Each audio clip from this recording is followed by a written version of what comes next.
Call to order the April 5th meeting of the Harwich Conservation Commission. This meeting will be held as a hybrid meeting with possible access through GoToMeeting. Instructions for accessing the meeting online can be found on the agenda that is posted on the Harwich website. So, I think we have a slight modification to the agenda this evening. We're going to jump ahead. Yeah, so 58 Chase Street. To 58 Chase Street, map 4, parcel E2/B for replacing a bulkhead. We have the advocates here. Yes, Bob Perry for the applicant, Cape Cod Engineering. Am I coming through? I was forced to use a phone tonight. I have to be in two places at once. And if I'm coming through, I want to thank the conservation agent and the Conservation Commission for allowing us to jump the line, so to speak. I'll be as brief as possible. When we met last, reviewing the bulkhead replacement for 58 Chase Street, it's the Flannery property. There were a number of questions that came up relative to the waterways review, if needed, and a request for at least an examination of any modifications that could be made. And the third item was a concern about the excavation, and there was interest in having a more detailed protocol for how that work would be done. So we started out by contacting the harbor master, who received our materials, reviewed them, and said that he did not believe that the project would be reviewed by the Waterways Group. I took the request for geometric changes to the owner, and they just basically felt that about all that could be done is beveling a corner of the bulkhead that would be much farther away from the shore. And so that was discounted, and we believe that ultimately some form of stabilizing of the shoreline in a possibly a soft measure to the south of this property, which is already an approved project, as close as 20 feet to the applicant's property, is probably one way to look at this. Licenses aren't forever, but right now we weren't going to make a change because it just didn't seem like it would be practical with have any realistic effect. The third item we reviewed initially before we filed the notice. Of course, we reviewed the work that we needed to do, but I think having it on the record and in your file is a good idea. So at Amy's request, we provided a drawing, just a profile of that limited amount of earthwork and a written protocol about how the job would go forward. So the upshot is that the bulkhead face on the water side is 30 feet long. It's very small, and the returns are shorter, but there's a relatively short distance, and since on the south, the bulkhead is encroaching past the lot line, we just can't leave it there, and it's just not practical to install this kind of wall inside of another one. So removing the old wall is a practical and a doable process, certainly been done before. In order to do that, you just carve back the earth behind the wall. It's sand. It gets stockpiled. The shoreline will be protected, closed in with a siltation curtain, which is a buoyed, weighted curtain. They're very common these days. They're required in most all cases when they're able to be.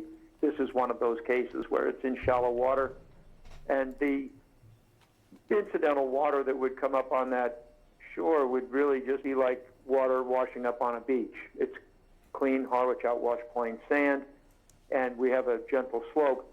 So that would be fairly short term, as the work proceeds. As I said, it's a small wall, and that's what we've provided, which is a description of that, a diagram of how that would be done, and don't think I have too much more to add.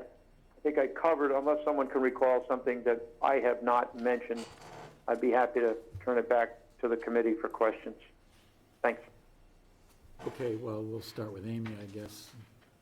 See Thank you. what to say.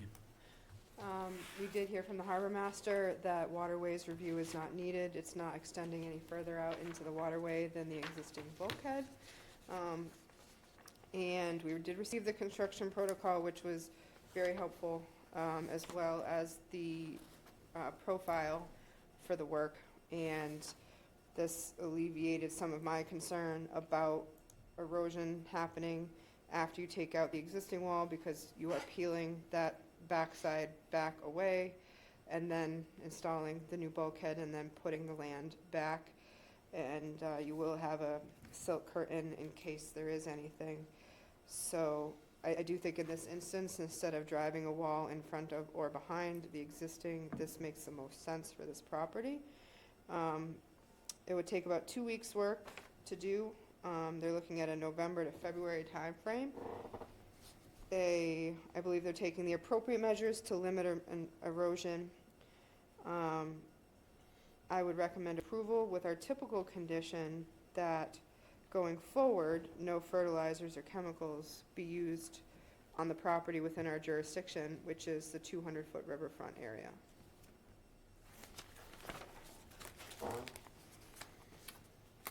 All set, Amy? Okay, we'll go to comments from commissioners. Mark? No remarks. Brad? Yeah, I still remain concerned about the idea of not trying to reduce something at the site in terms of present impacts. It's clearly, the structure is impacting the coastal bank on the south side of it. It's been happening for a long time. And so I just feel like this commission should explore a way to reduce those impacts. It's being fully rebuilt. So I appreciate all the efforts done to look into these matters and have, great answers for us as to what you found. But to me, it's a dilemma because you've got a structure that's causing an impact to a coastal bank. And so I don't know why the commission wouldn't try to do something about that. Amy, is there any history with the permitting with this? Was it properly permitted in the past? It was. It was. And what's your impression on, typically we review, a property owner has a right to rebuild something in the footprint of what they have. Mm-hmm. And so this would probably be that type of a case. But if a structure's clearly causing an impact to a resource area, do we have any ability to try to modify it on that basis? While it is visually, you could tell that there's something happening on the south side of that bulkhead. I don't know if it's actually been documented. If that's the only cause. We all know that at the edge of hard structures, where you have nothing after a hard structure, that there typically are impacts there. If they're replacing an existing licensed structure, I don't know how much leeway we have. Yeah. Okay, thank you. I could add just a little bit, if I might. We did look at this, Brad, and I certainly appreciate the comment. If you look to the north of this, we have a pretty healthy salt marsh, and that's bounding a bulkhead. We do have this very sharp bend in the river, and we have a vast salt marsh system to our south. What we have is a kind of a hummock of loose, unconsolidated sand that is the landform for, I would guess, a couple of 100 feet south of our structure that is developing salt marsh. We have salt marsh shown on our plan in the intertidal zone just south of our south return. And I would never disagree that when we have vigorous wave action, we can have, no question, circulation and scour from structures that are along the shoreline. But that, and I've been doing this a long time, and I just have not been able to prove that scour affects the coastline 100 feet away. And that entire 100 feet going south of this bulkhead is in a sharp state of abrupt loose sand erosion, and I do not believe it is the product of this particular structure.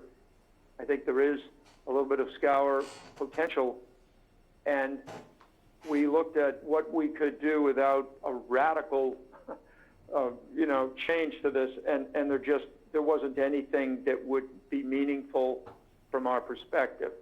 And we are going to be pulling this bulkhead back a little bit on that south side anyway. It'd be a foot or two anyway, because it's already over the lot line. But I don't believe that this structure is affecting that entire reach of shoreline.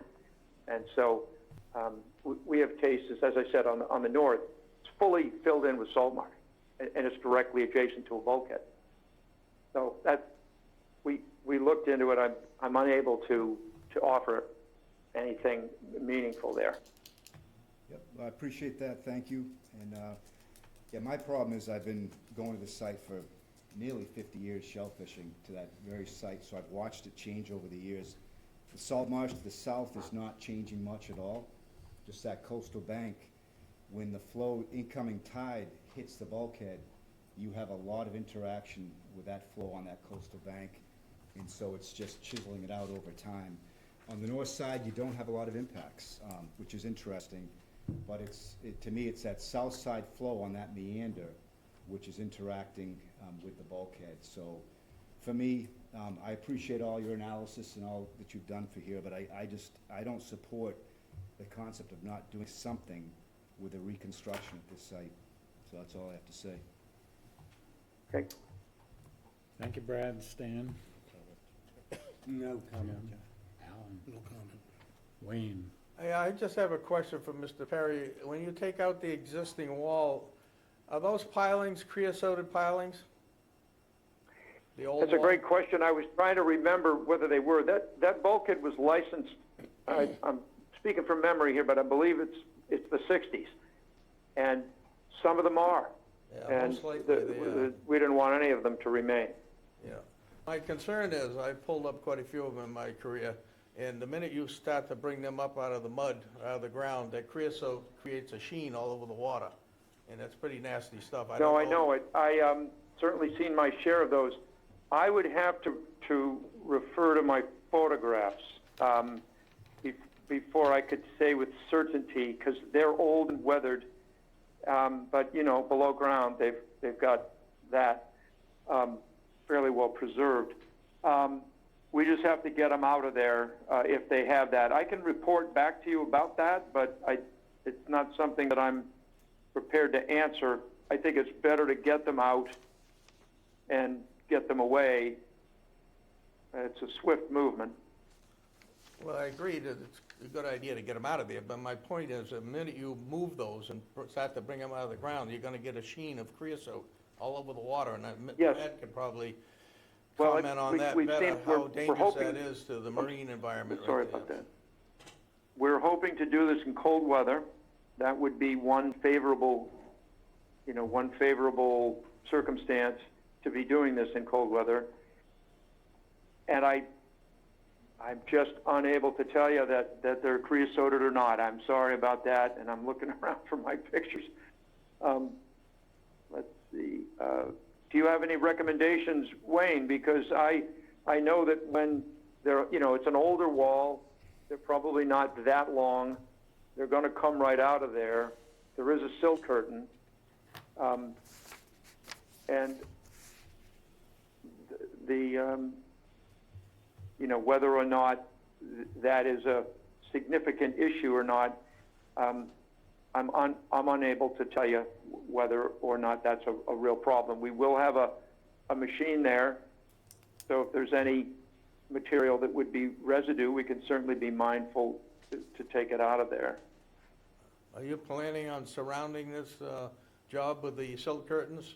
The big yellow ones that we Yes, only use in yeah, living we environments? reviewed that with one contractor, and it's actually something you see a lot of today because it's being required more and more, you know, for small dredging projects and some large dredging projects. But this is actually very easy to do because it's not in an area where the current has any real force. It's on the shore, and the currents are always less on the shore. So that anchored floating curtain works without being swept in one direction or another. It's kind of all you can do. Okay, I'm still very interested in getting you an answer on that, though. so Brad has some input here, I think. Just quickly, the 2 or 3 south side facing pilings are just PT, they're not creosote. They look not super old. I can't speak to the others. Yeah, I'm looking at them now.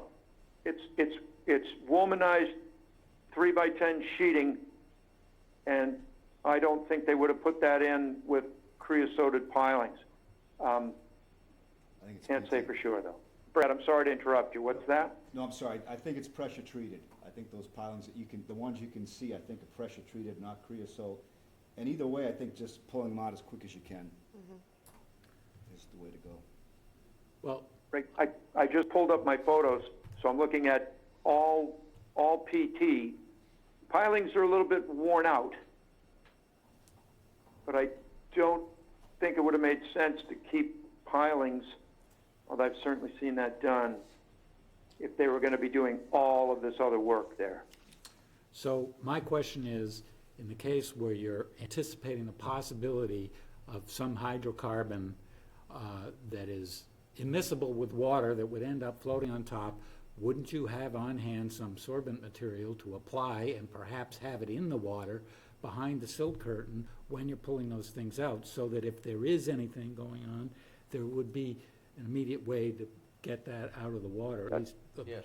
That's absorb some of it. That's So I a think, perfect suggestion. Pillows are available. That's readily done. so We can It condition can that. be my view part is of the we should conditioning. make that a condition. Okay. Hey, thank you, Mr. Perry. Okay, thank you, Sophia. No, it's a good idea. I appreciate it. No comments. No comments. Okay, do we have any questions from the public? Any further discussion? Does anybody have a motion? Yeah, I could make a motion, Thank Mr. you. Chairman. I will move that we approve the notice of intent for 58 Chase Street, map 4, parcel E2-B, subject to the condition, and Mr. Chairman, would you like to state exactly the condition that you had just discussed? That absorbent material is appropriate for hydrocarbon, whatever. Absorption? Absorption be applied behind the silt curtain. Okay, so subject to that condition. I second it. Okay, further discussion? All those in favor? Aye. Aye. Any opposed? So that's 6 in favor, 1 opposed. I Okay. understand all of your comments and concerns, and I will do my best to make sure this job comes off as you wish it to. And I thank you for that vote, and thanks for letting us go ahead tonight. Okay, thank you. So, Good night. good night. Getting back to the agenda, we'll start with 166 Headwaters Drive, map 80, parcel K65, stabilize the bank and replace stair components. Yes. Hi, I'm Rebecca Brack, the homeowner. My husband Glenn is Thank you. also a homeowner, and it's map 80, parcel K65. Right. Yes. And we have a hole under the stairs that lead to the lake that is growing. It's an erosion, and We've hired Lindsay Strode from Cape Organics to fill the hole and put matting on top, and then we're gonna do some planting to stabilize the bank. And we're also going to try to remediate runoff from the roof. We have a gazebo right there. Try to remediate some of that runoff to stop the erosion. Okay, I don't know if Thank you. Amy has anything to add. She's familiar with it. Amy? Yeah, so immediately underneath their staircase down to Hinkley Pond, they do have, I would say, under the bottom third of the stairs has eroded, so they're proposing to fill, grade, and secure with erosion control matting and oak stake and staples. The area on the west of the stairs would be stabilized in a similar fashion, but also then planted with a native vegetation similar to that which is on site, which is sweet pepper bush, low bush blueberry, wintergreen, huckleberry, things like that. A contributing factor to the erosion going down that slope is the runoff coming from a gazebo, and they're proposing to install a gutter to redirect the runoff to a gravel drain. This is a fairly minor project, but, so I did not require a brand-new site plan. They took an old site plan and showed the area and provided photos of the issues. And I would recommend approval with a -2 and 3 determination. That work would take place in a resource area, the inland bank, and within the buffer zone, but will not have a negative impact. It will actually have an improvement. Okay, thank you. Sophia, do you have any questions or comments? I do not. Wayne? No comment. I think it looks pretty simple, pretty easy project. Alan? Jim? No comment. Stan? Brad? None. Okay, all set as well, so do we have a motion? Well, could we have any comments? Any comments or questions from the public? Hearing none? Hearing none, I will make a motion. I will move that we approve the determination of applicability for 166 Headwaters Drive, map 80, parcel K65, with a -2 and 3 determination. Second. Okay, seconded by Mark.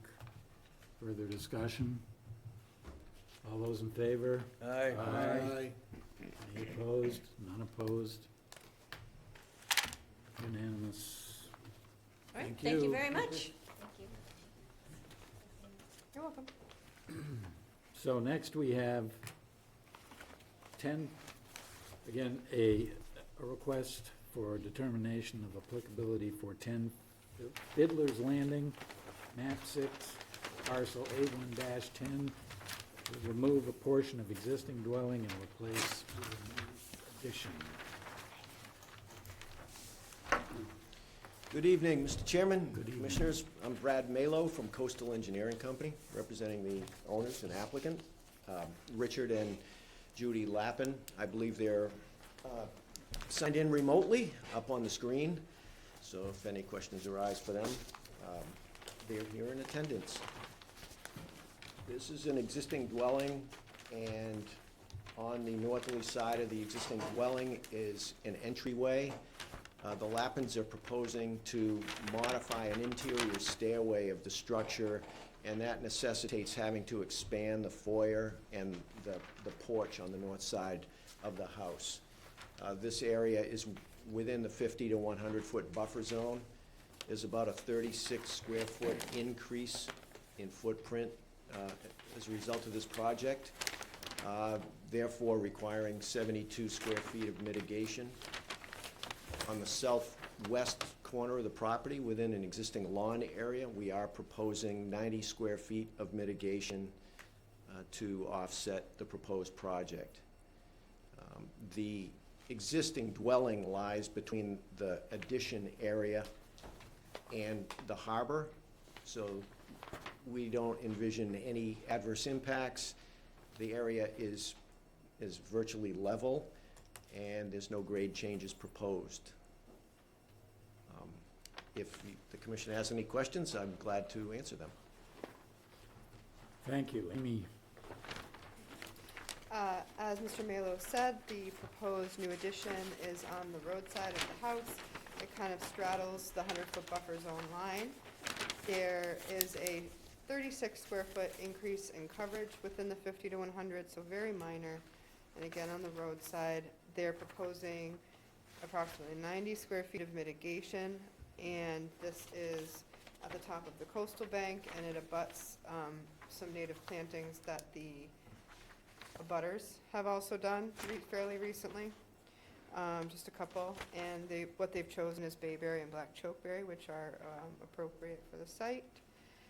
So no issues with the proposed project. I did have a conversation with the owners about the kayak storage area. It is a metal rack that can be moved. It is in the 0 to 50-foot buffer, which the commission is particular about. We have a 50-foot no disturb zone bylaw. It is in lawn area, and it is removable. So they see, the Mr. and Mrs. Lappin seemed amenable. If the commission required moving it, to move it. They would like to keep it where it is.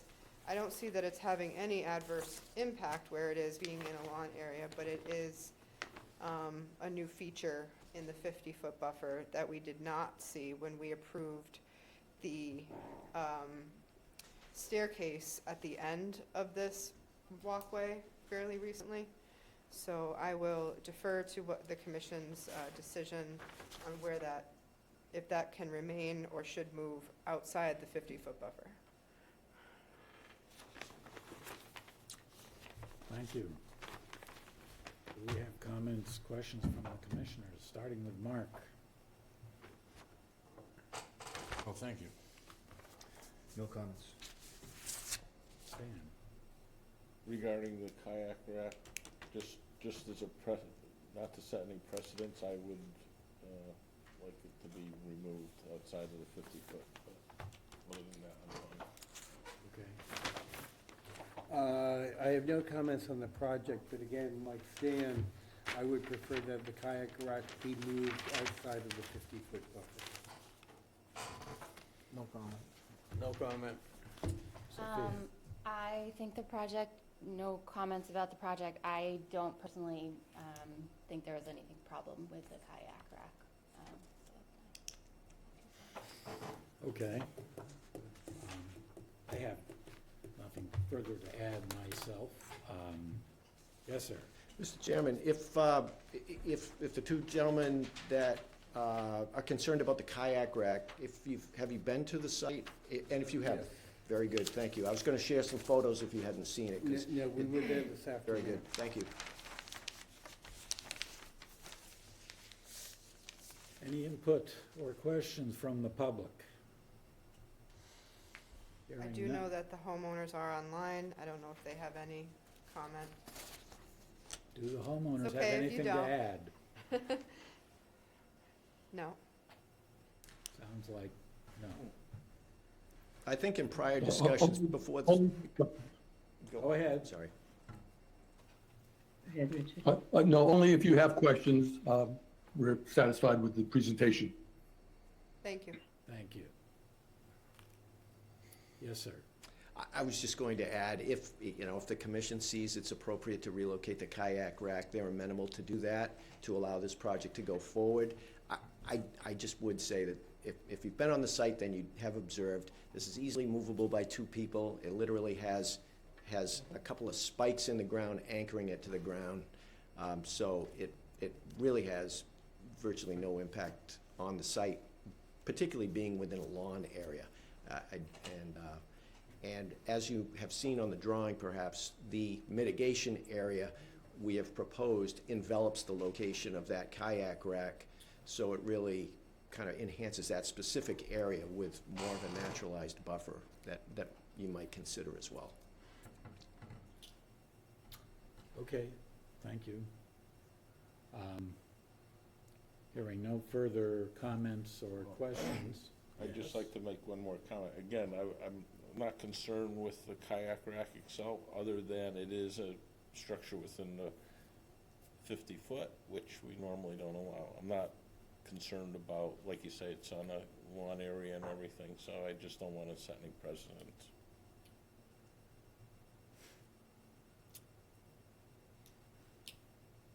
Okay. I would entertain a motion. Okay, I will move that we approve the request for determination of applicability for 10 Fiddler's Landing, map 6, parcel A1-10. I'll second that motion. Further discussion? Hearing none, all those in favor? Aye. Any opposed? 6 in favor, 1 opposed. Yeah. Just, Nobody I don't want made- to scratch where it don't itch, sorry, but there was a motion to approve the project, and the way the project is proposed does not include relocating the kayak rack. That's Correct. correct. That's what Okay. happened. Okay, Yep. excellent. Thank you so much. Appreciate it. Thank you. Thank you very much. Thank you. Good night. We discussed it, but nobody, Thank you. there's no conclusion as to. Sorry, guys. The no disturb zone.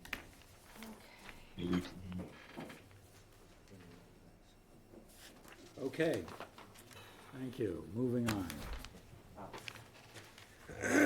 Next, we have a notice of intent for 5 Panorama Point Drive, map 91, parcel G2-7, to construct access stairs and a seasonal dock.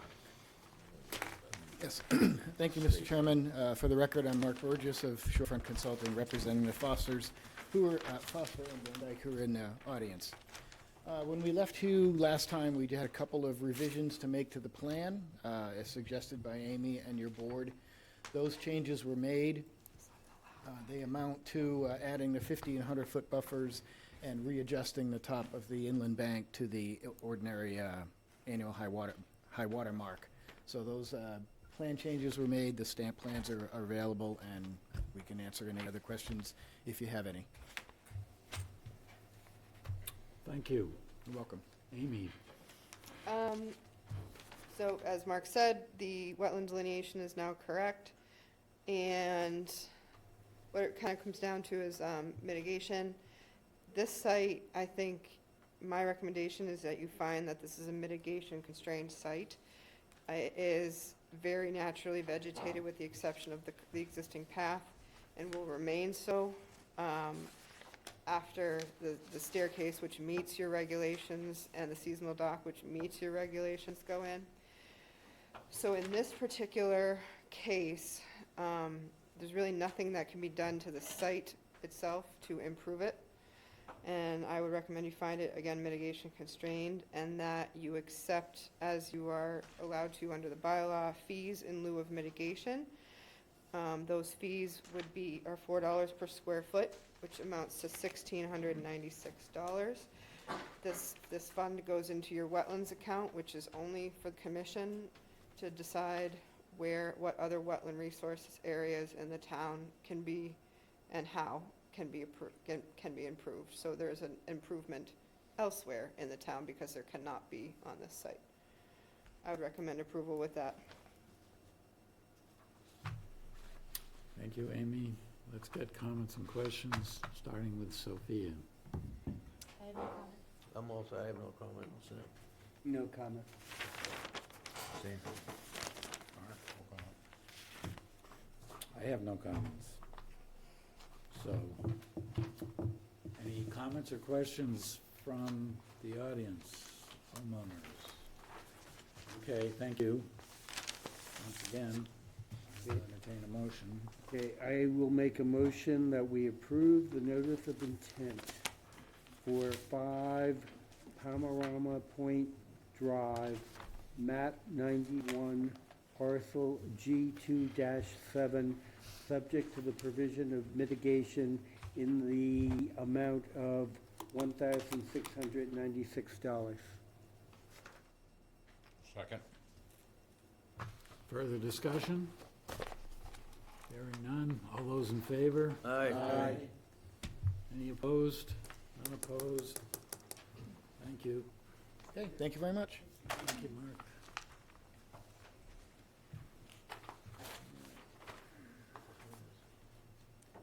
So we already covered Chase Street, so next on the agenda is a notice of intent for 20 Brooks Road, map 5, parcel K1-A5, to construct a pool and hardscape.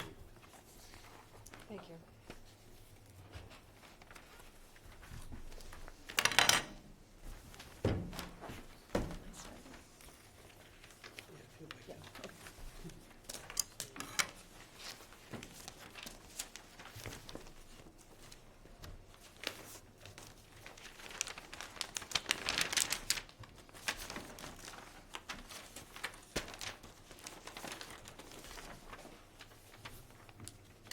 Hi, good evening. Stephanie Sequin with Ryder and Wilcox. With me, Andrew Garrelay with Yarmouth Port Design Group, the landscape architect. We're both representing Brendan and Michelle Glenn, who are the owners of the home at 20 Brooks Road. It's located on the corner of Brooks Road and Monomoy Road. It's a half-acre lot, and it is located within land subject to coastal storm flowage. The 100-year flood zone here is an A zone, elevation 11. So that's the only, there are no other wetlands or other resource areas or buffers that are impacting this property. It's just the fact that it's in the flood zone. There is currently an existing two-story dwelling. It was, I'm not sure the extent of, there were some alterations back around 2014. The existing dwelling is FEMA compliant. It's elevated above the flood zone. It has a pervious drive on Brooks Road, the front of the house, and in the back of the house there's a deck and patio. There's a sort of rundown shed in the corner. The septic system is a Title V system. It was upgraded in 2014, I'm assuming when the renovations to the home were completed. The topography on the site, it's sort of a mound, the high point being adjacent to the deck in the back of the house, and then pitching away from that point toward the perimeter, so sort of like pitching away in all directions toward the abutting properties. The owners are proposing to construct an in-ground swimming pool. The logical place for that pool is in the backyard, adjacent to the existing deck, which unfortunately is where the existing septic system is, so they are proposing to abandon that system, put in a new system on the south side of the building so that they can open up that spot for the new swimming pool. They're also proposing a pool house and pergola as part of the project. And also the existing shed is going to be removed and replaced with a new shed, the same dimensions, but relocated so that it meets the setbacks, the zoning setbacks from the property lines. The details of the proposed pool and the pool house and the patios are all, I think more details are on Andrew's plan, where he shows the various hardscaping that's being proposed. He's also laid out some drainage. The patio around the pool will be pitched to channel drains along the edges, which will then be piped to a dry well, so the runoff from the patio will be contained and recharged to the ground, as well as the roof runoff from the pool house. The downspouts will be piped to a dry well to contain that roof runoff. And his plan also contains specifications for native plantings that will be installed around the perimeter of the property, along with specifications for the restoration of the lawn area when the work is complete. So just briefly wrapping up the engineered site plan, which includes the details for the new Title V system, which does comply with Title V and Harwich Board of Health requirements. We've got the required separation to groundwater that we need. I've got construction notes on the site plan, along with the construction protocol that was submitted with the notice of intent, and we're showing a fabric silt fence that will be installed and will serve as the limit of work throughout construction. A temporary stone apron will be constructed on Monomoy Road, which will provide the access to the area for construction. We'll have a dumpster in the driveway for construction debris.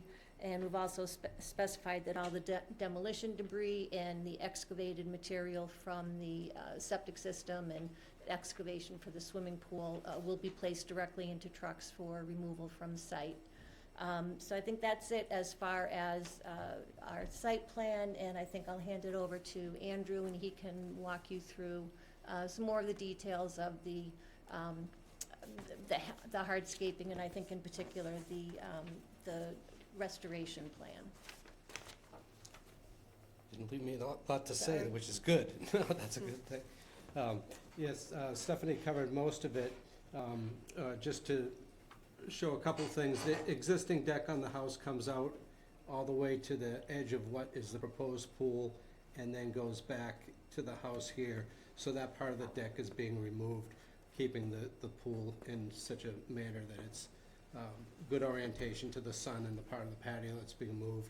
We've got a slope going from the edge of the pool. Of course, you can't drain water into a pool, you have to drain it away. So it pitches back toward the deck where we have a channel drain running along here, and then it pitches toward the north where we have a channel drain running along here. Currently, there exists a patio in this area and a fireplace that's attached to the house here, which doesn't have any drainage, so we're now picking up that drainage. Also, another thing, there's an existing dry well south of the house near where the proposed septic's gonna go, and we're gonna pick up that, from those leads, from those drain pipes, we're gonna pick that up and carry that over here to a dry well that's also taking care of the roof runoff from the pool house here.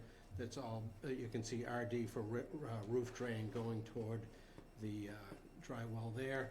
And then our other dry well is over here. This would also be used as a drawdown pit in the wintertime when they lower the water of the pool to put the winter cover on. The existing shed is in light gray back here, and we're moving it up to the same grade as the pool up to here. Pool equipment will be stashed on the back side of that, a little bit out of sight. Currently, we have some trees in the area that I've noted along here, shown as black dots with a label describing what they are. There is a big Leland cypress tree here that's going to be removed, mostly for the fill around the Title V septic, but it also for a little bit of fill that's going to be around the back side of the pool house, just to make that grade go a little bit easier. This is a temporary stone apron for when they're doing the excavation. They get the muddy wheels of the trucks, the mud stays on the site and doesn't get traipsing up and down the street, or if there's any kind of runoff, it doesn't wash into the street. For mitigation, we're adding a lot of density to the existing woodland. There's not much in there right now. There's a couple of honeysuckles and not really anything native in here. So the honeysuckles, being an invasive, will be removed. And then we're going to be putting in several native plants, northern bayberry, inkberry, northern arrowwood, an eastern red cedar screening. This is going to be a good native screening for the privacy from these neighbors, but also to add habitat, of course. And then the other thing that we're trying to build here, there's existing vegetation in here. Other thing we're trying to build is kind of like a place where wildlife can move through, because it's very clear on this side of the fence in the neighbor's yard. So it gives some cover for wildlife to move through toward the, there's another big lot across the street before you get to the ocean, but it is a place to go through there. This is also a very quiet part of the property. There's a couple of AC units back there, but on the neighbor's side, there's a big hedge, and this is not an area where anybody goes, so this also kind of allows for some good wildlife movement through there. So we're trying to achieve that here. South of the property, there was some earlier mitigation that is thriving very well, and I just showed that on the plan. We're not going to be altering that at all. They might have to, with a little bit of grading, they might have to take a couple of things out and then put them back in for the grading over the septic system. But that's pretty much it. And as Stephanie mentioned, we have a pergola here, and of course the pool house there. Existing rinse station, existing deck. The deck will be cut back, but it will remain. And that's about it. Okay, thank you. You're welcome. Amy, do you have comments? Sure. So as I said, there's a fair amount of work happening on the property, but it is all in floodplain, which, excuse me, is what we call land subject to coastal storm flowage. We don't have, and the state doesn't have really performance standards yet for land subject to coastal storm flowage, so that makes it a little hard. But the guidance we tried to provide was trying to capture whatever drainage from patios, roofs, anything on the site. As you'll see, they have channel drains from the patio that go into a leach pit, the runoff from the shed, as well as the proposed pool house will all go into the leach pits as well, so that there's not any water flowing off of these surfaces.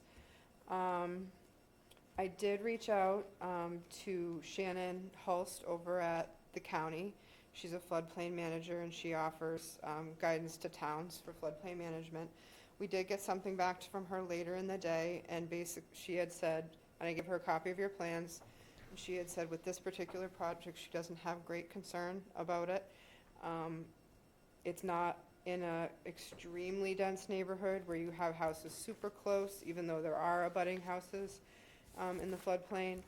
And she referenced the town of Chatham, which is the only town nearby that does have some regulations regarding to floodplain, and Chatham allows up to 2 feet of fill, and that's approximately what you're having here on your site. So she said there's not a lot of guidance in regards to fill in floodplains, and because, you know, in the event of a big flood, how do you know how much is going to get displaced? Where is it going to go? Things like that. It's hard to tell. So she didn't have any other recommendations other than to say that she believes that that she's not overly concerned about this. Stephanie did provide me an email prior to the meeting that she doesn't believe that there will be any significant adverse impact to abutting properties, which we can include that as part of the file. So in regards to they don't technically have to do mitigation. You don't have it in your regulations that they have to mitigate for new structure in a floodplain. That being said, when I met with Mr. Garrelay on the site, we did chat about how we can make this site better. There's a lot of lawn. It's a fairly manicured site, and there's an opportunity where they showed plantings to really enlarge and enhance that area with some natives, which they have done. My only comment about the landscape plan is on your plan, you have a section called lawn notes, and they are in conflict with what we require. We don't allow chemicals or fertilizers, even organics, within jurisdiction, and that's very typical. So I would recommend that those notes be removed. What I can recommend is there are plenty of native grass seed mix blends that don't require a lot, as well as the commission has been amenable, and you can correct me if you don't feel this way, but a lot of people who want more of a lusher aesthetic but what don't have to do as much of the application, or any application, is to use the Player's Best, which is a microclover grass blend. Clover fixes the nitrogen, and I think this would be a good site for a product such as that. So I don't think that we should hold up a project based on that, but I would recommend that any lawn notes that allude to any type of fertilization or application be removed. And with that, I would recommend approval of the project. I took those notes from a different town, sorry. No problem. Thank you, Amy. Comments? Mark? Amy, for the order of conditions, standard applicability for pools? Yeah, well, what they talked about, and because it's not in the 100-foot buffer zone, if it was within the 100-foot buffer zone, pool water should be pumped off-site. This is floodplain, it's a little different. I'm comfortable with them putting any drained water into their pits, which should be adequately sized to handle that. That's up to the commission. We typically do require it to be taken off-site, but here, being just in floodplain, I'm okay with this. Well, there's other properties very close to there that were conditioned in that fashion to have the water removed. Being in that same location, I would expect it would be the same. I would have to check where those we had properties in that basic neighborhood, but they were within the 100-foot buffer zone, I believe. The one right next door. I don't Property to the remember. north. Okay. Right, same thing. If I remember correctly, that one's conditioned to have it. Okay. It's certainly a condition that we can add to it. If I could ask a question, is that if the pool needs to be substantially drained, or is normally that you allow, most of the towns that will allow the winter drawdown of about a foot and a half or so? None at all? We say none, yeah. Okay. I can check into that. It's not ringing a bell to me, Mark, I'm sorry. Yeah, I mean, if it's being right next door, Oh, we want to be consistent, We you expect don't it want to be one the neighbor to same, have to that's do all. one thing and somebody else to do something else. that's it, that's my only. Brad? Comments? Stan? No comment. Alan? No comment. Wayne? No comment. Sophia? No other comments. Any further comments or questions from the public? Okay. Would anyone like to make a motion? Yes, I could make a motion. I'll move that we approve the notice of intent for 20 Brooks Road, map 5, parcel K1-A5. I'll second that motion. Further discussion? Should we add that, what Mr. Coleman talked about? Yeah, I just want to make sure that gets built in there before it's too late, that's all. Well, Mark, would that go in the order of conditions? So then, if it's in the order of conditions, then I'm not sure we need it to be in the motion. Is there a consensus from the commission that you would like the water taken off-site? Well, I think for the sake of consistency. I'm just asking the members of the commission. Yes, Okay. I'm an A. I can't think of a case where we haven't asked for that in a Okay. very long time. Sounds like a consensus. Okay. So why don't we just add that to the Okay. motion and be done with Okay, it? I will add to the motion that I made that all water drained from the swimming pool be disposed of off-site. I'll second that change. Okay, further discussion? Hearing none. All those in favor? Aye. Aye. Any opposed? None opposed? Thank you. Yes, sir. Mr. Chairman, I'll revise the plan, removing that one note, Yep. and also removing the note that leach pit will be used as a drawdown pit. Perfect. Okay? Can you just get me 3 full-size revised within a few days? Yes. Thank you. So will this come back to your next meeting? For the orders, yeah, Okay, which I'm happy to provide you ahead of time. Right. okay. And what's the date? It's actually gonna be Thursday, the 20th. April 20th? Mm-hmm. But yeah, it's a Thursday this time, because we Okay, had a conflict with the room okay. scheduling. Great, thank you very much. Thank you very much. Thanks. Thank you. Okay, next on the agenda is notice of intent. Yes, that's what this is for 16 Old Coach Lane, map 112, parcel A6-28, for an after-the-fact application to permit a deck and restoration plan. Good evening, Lynn Hamlin. I'm here with the applicant, Robert Wallace. I don't know if Amy wants to do an intro, or do you want me to just launch? I'll do a quick intro, if that's okay. Sure. Okay. So, at your last meeting, the applicants had requested that we open this back up for continued discussion on the project. The commission had voted a couple of meetings ago, but we did not, and it was to vote to deny under the bylaw, but you did not close the public meeting. So, at the last meeting, there was no testimony given. Ms. Hamlin simply requested that the commission consider new information at their next meeting, and that way we could properly advertise for it and whatnot, and properly continue it, which we did. And that's and there was no testimony given. So that's where we are today.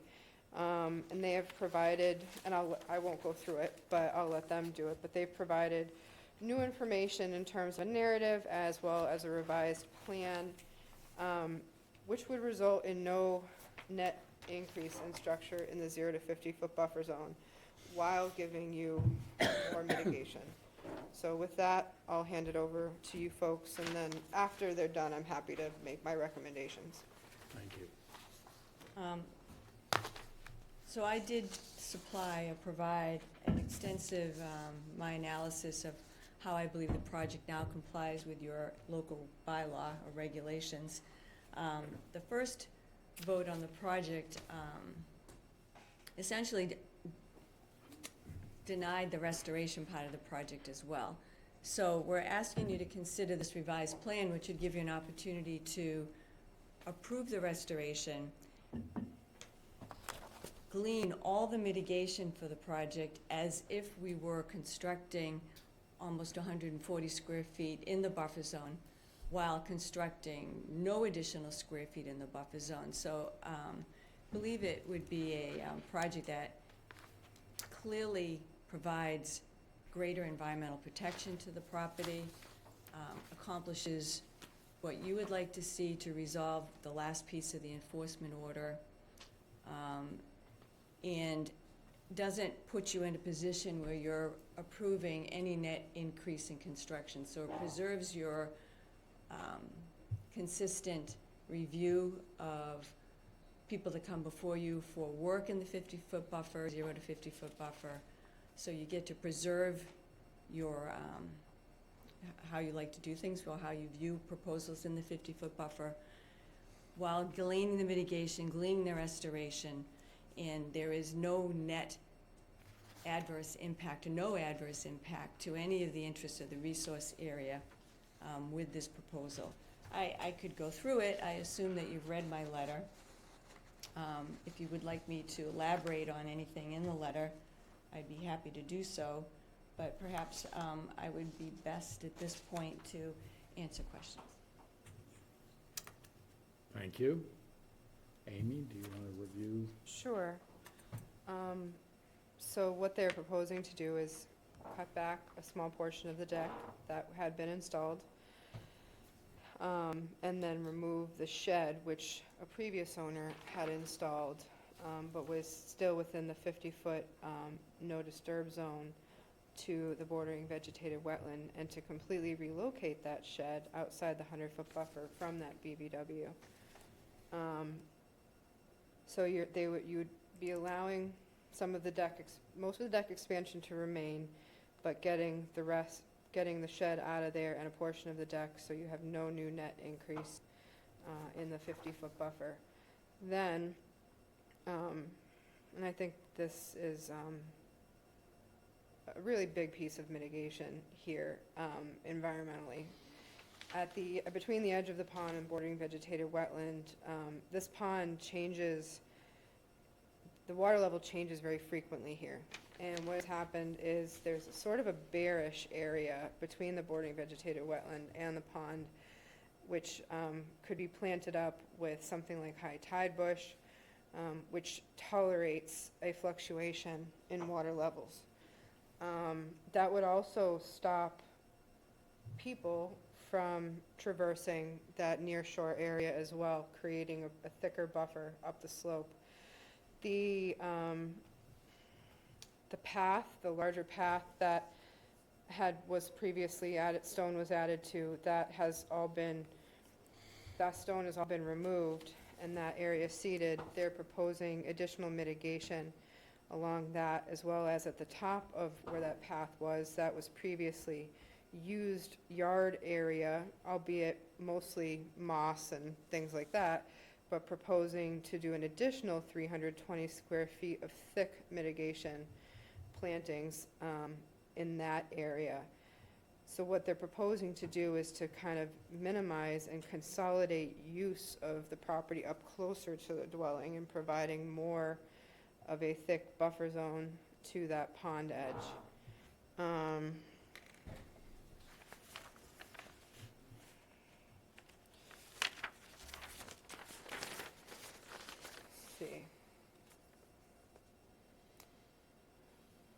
Let's see.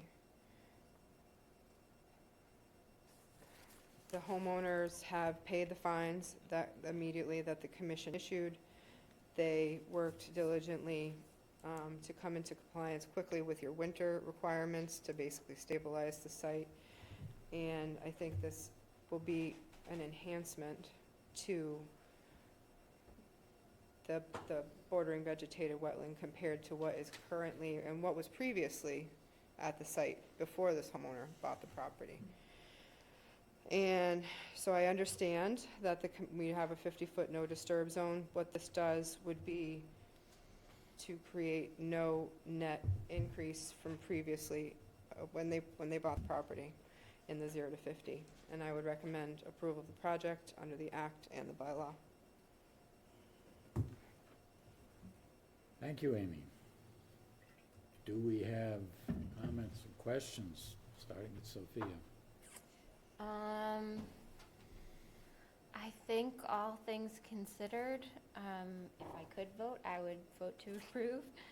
I think the plans look good. It all looks legit. I think there's still validity to the tension of this not being brought before any commission, and I think that's valid, but at this point, and I don't know, I'm a little bit new to all this, so I don't fully understand setting the precedent thing, but I think if we're weighing it out now with what's in front of us, it looks good to me. Thank you.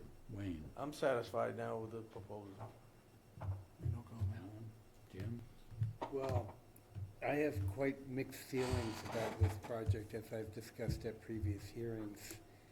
And while I give you credit for your attempt to do mitigation and to try to adhere, I still have concerns about the fact that you went ahead and that construction was done without any permits, without any discussions, with the Conservation Commission. That's all. Thank you. No additional comment. Stan? I think I agree with Jim's comments. It was an egregious violation. No permits pulled for a deck expansion to 0 to 50. So we're trading a shed for that footprint, and we're gonna mitigate some bushes, which on paper sounds good to me. This keeps happening. I just don't know why this commission's giving variances for new structures in 0 to 50. We're shuffling things around here, but to me, it's a real bad look in terms of the public trust. Contractors see this, property owners see this. It's just another case of somebody doing something, coming back, and and then mitigating to get out of it. So I really object to it, and I really don't appreciate the concept of giving a variance to that deck expansion. So I don't, my opinion hasn't changed in this project. Looks like you want to comment. Let's finish with the comments from commissioners, and then you can respond. Mark? I have no further comment. Well, I have a question responding to Brad's comment. Is there a request for a variance here? Is there additional, I mean, the claim is being made that there is no additional structure in Their 0 to 50. original application had a variance request, yes. Their original application, when it came forward, when Okay. it was denied, there was a variance request in that application. But where we are now, we would not have to grant a variance.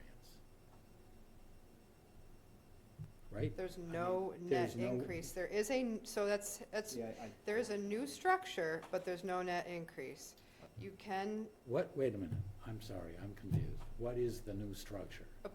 there is a portion of the deck that was not previously approved that would be staying, and that's new. Okay, that's not the way that was presented. That's not the way I heard that. You're asking to keep the expansion of the deck. Is that correct? I'm Most of asking it. to keep a portion of it, so what we've done, I wanted to wait for you to finish your comments, so you That's fine, just go ahead. like me to answer you. So what we've done is, we've taken the square footage, and I understand that this project was viewed as an egregious violation. Not everybody's familiar with the wetlands protection regs. That's just a fact. And this property owner was so diligent in responding to the enforcement order that I had said, I didn't want to repeat my last presentation because I know that you pay attention. But I'm imagining that the cost to remove what she put in exceeded the cost to put it in. Before I even got out there as a consultant, she had hired people to remove mulch and stone and the other landscaping features that she had done. This is an elevated deck. It is on an elevation that's 10 feet higher than the elevation of the resource area. I understand, I mean, one person's definition of egregious isn't, there was no impact to the wetland. The mitigation of what's being proposed will be far better for the property prior to her doing anything. So prior to her doing any construction, clearing, putting mulch down, the proposal that's before you now, this site will be better and will better protect the interests of the regulations, the interests of the wetland.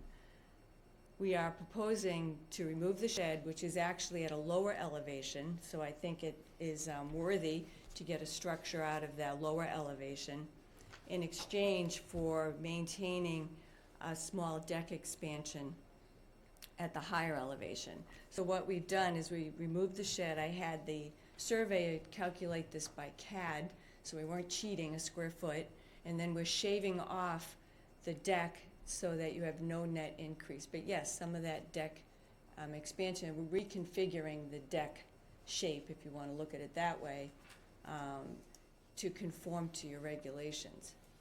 So I don't know how you would view this. I actually struggle with this myself. I have no problem asking for a variance, but I don't know if it is a variance because there is no net increase. I mean, this project, it's a clear improvement. It's a clear improvement before, if you go back before anything was done, this project will be better than the original status of the property.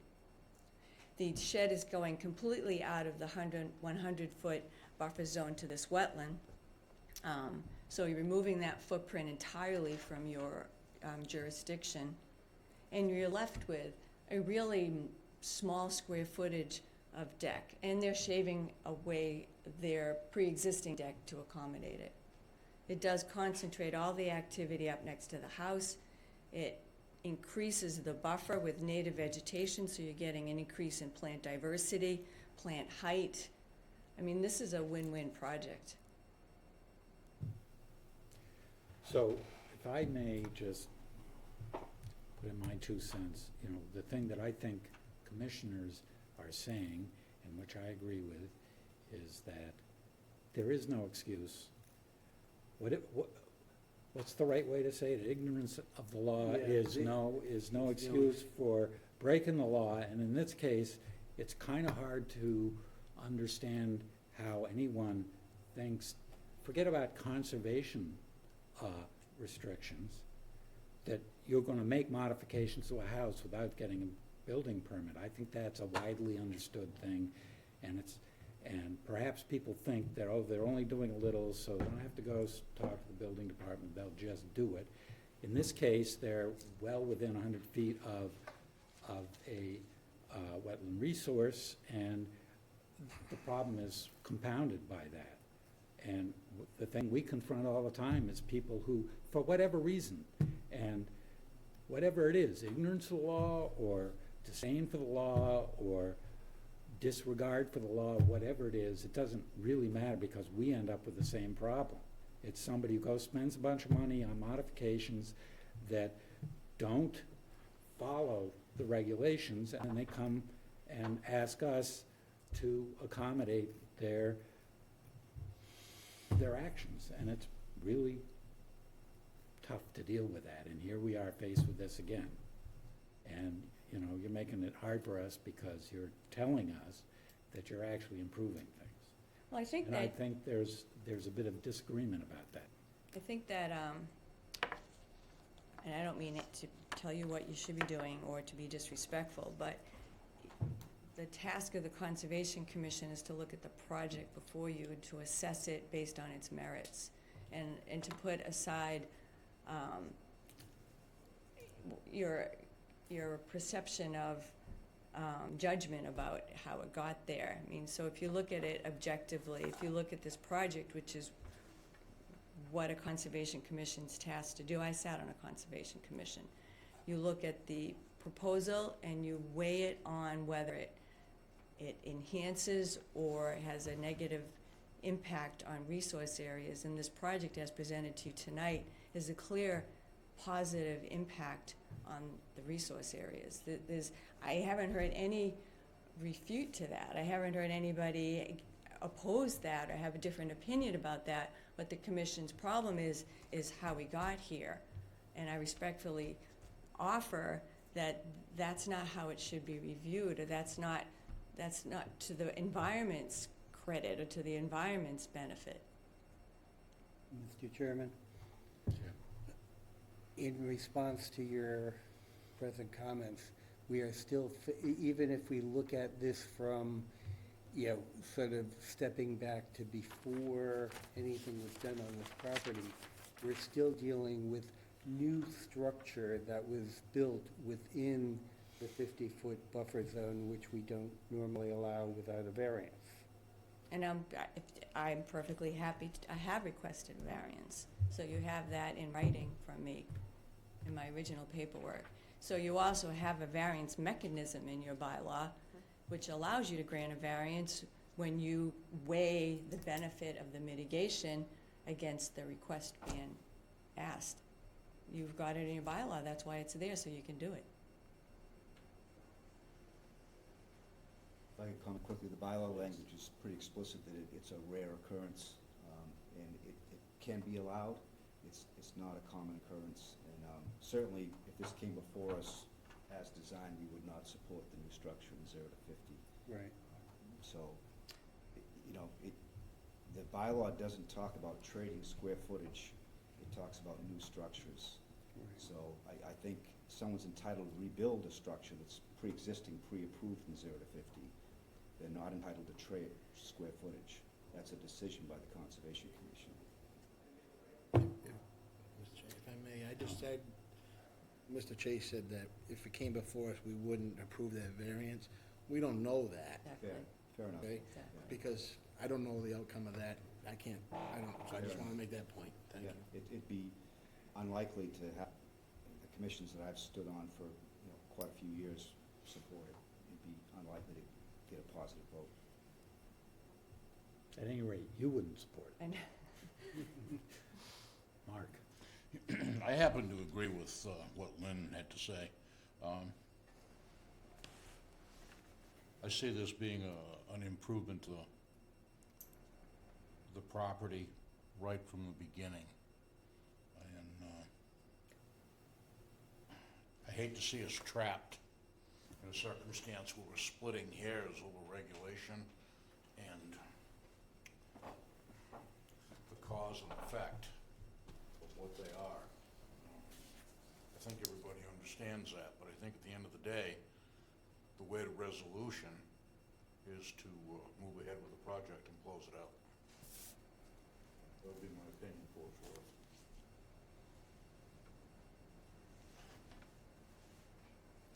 Anybody else care to weigh in here? If I could just follow Mark's comments, please. Yeah, it's a real rational thing to suggest, Mark, and I think Lynn's argument makes a lot of sense. For me, I just keep seeing these occurrences happening, and properties will get their certificate of compliance, and then either they'll do whatever they want, or new property owners will do whatever they want. I don't see this helping that process. I just think that there's, the industry is quick to have these type of actions, and we're not doing enough to dissuade it. So, to me, the mitigation is not a large amount. It's not a very significant amount given this property.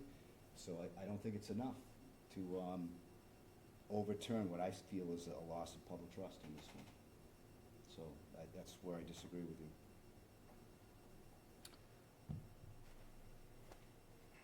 In a case like this, where the original structure is already closer than what would normally be permitted if it was brand new, what other option do you have? That's what I'm stumbled with there. I stand by the vote from the last hearing. Yeah, I'm afraid I disagree. I think the property owner would also like to, if it's appropriate now. Please do. Thanks for taking the time, Commissioners. My name is Robert Wallace, and my wife and I are owners of the property. I grew up in Yarmouthport and fished, skated, spent winters on Elijah's Pond, Perch Pond, Dennis Pond, went to Matakees Middle School, learned all about the fragile ecological systems of ponds. And when this property came up and my wife wanted to buy it and it was on a pond, we were so excited. And the whole time, we made some mistakes on this property. We really did. But we're on the same team as you people. You know, we're not these big money people from off Cape. We're just, you know, this property is kind of a stretch for us. And I'm a Cape Cod guy. I have a business in Hyannis, know a bunch of people in Harwich, been around here for a long time. And thank God we had Amy help us and Lynn help us, because we want to do the right thing. We're not, and Mr. Chase, I understand what you're saying, and we made some mistakes, but, you know, we bought this house because we want to give something to our kids, and we have a grandchild now. And we want to have this in our family for a long time. And we do want to be responsible owners of this property going forward. We're not going to be some kind of people that just, we made a couple of mistakes, but we're not going to run away from this thing. We are involved, we're engaged. We have Amy, who is an excellent resource. And we know going forward, if we ever want to even move a timber, we're going to call Amy. And she's going to tell us whether we can do it or not. I'm a Cape Codder. I understand the environment. I've been here all my life. I have a business in Hyannis, and I'm going to tell you people right now, if you make the right decision tonight, you're not going to regret it. You're not going to regret it going forward. Because I am involved, my wife is involved. It's going to stay in our family, hopefully, for a lot of generations. And I'm asking you just to help us out. We're not going anywhere. We're not hiding from anybody. We paid our fine, and we consider the environment. We think it's important. we respect what you people do, coming here at night, and we're not going anywhere. You tell us what we need to do, and we're gonna do it. And we made some mistakes, but we didn't know any better, and I know that's not a defense, Mr. Chase, I understand that's not a defense, but I'm here, and I'm ready to engage.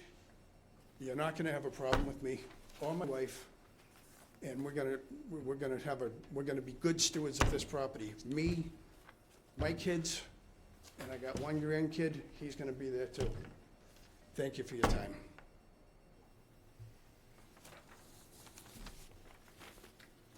So what are our choices here? We can do nothing, right? That's one choice. Is Well- that correct? Do we need to, is it required that we vote? If we do nothing, then what happened previously? You'd have to Stan? close the hearing, because you never Okay, did so that, There but, would have to be a motion to close the hearing. yeah, and I would recommend, because you have new information on the table, that you do take a vote on the new information. Okay. To remind the commission that you also denied the restoration in your last vote. Yep.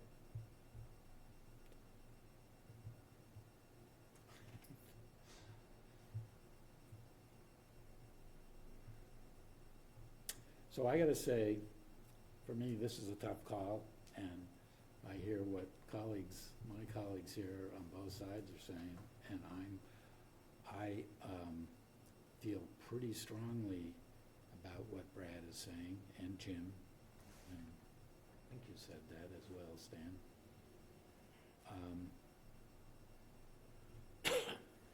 But I think I'm going with the applicant on this one myself, so, just because it is a toss-up and it's short-term versus long-term here. The long-term issue is that, if we hold our ground here, then it's sending a message, and Lynn, your argument is that what you're proposing is better for the environment, but it's sort of like, the 100,000-foot view or the 50-foot view. The 50-foot view is it's better for the environment. The 100,000-foot view is we gotta deal with this all over the town of Harwich, not just at this one location, which is what makes it difficult for me. But my feeling is, at this point, I'm more inclined to go with the applicant, even given that trade-off. I think that you guys, we've put you through a lot so far, and you've done your best to come up with it. But And you review it case by case, there's no means sets a precedent. And I do that's- think it's unique and it's due to its elevate. You But don't set a As a precedent. legal matter, what you say may be correct. Right. But as a practical matter, what Brad had to say about this, I believe is very true. I wouldn't come back to you It's and not a just say question of that. what- It's not a question of what you or the applicant might or might not do. It's a question of what other people think and say when they, and do, based on what's gone on previously. And I'm sure, Lynn, you must be familiar with the other cases we deal with, some of which go on forever. And it's a problem. Anyway, I've said enough, and I don't know whether someone cares to make a motion. There's two ways to go about this, I suppose. Mr. Chair, I'm not prepared to make any type of positive motion on this one.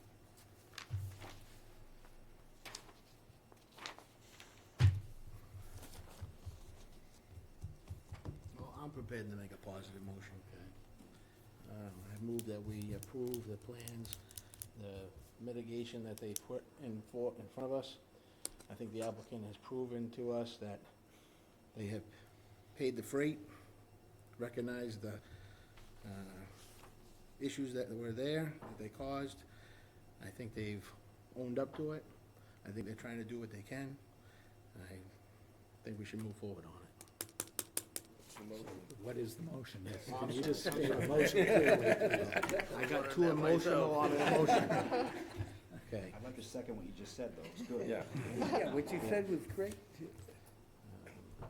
Now, where am I here? Hang on a second. I move to make a positive motion for 16 Old Coach Lane, map 112, parcel A6-28, as submitted in the application. I'll second that, and I've got a remark about it as well. Please, any further discussion, Mark? Go ahead. With respect to what Brad had to say, I think it's important to examine a case like this and understand the limitations, because at the end of the day, push back the applicant for additional changes. What else is gonna be done? Where's the benefit? There's gotta be a stop line somewhere.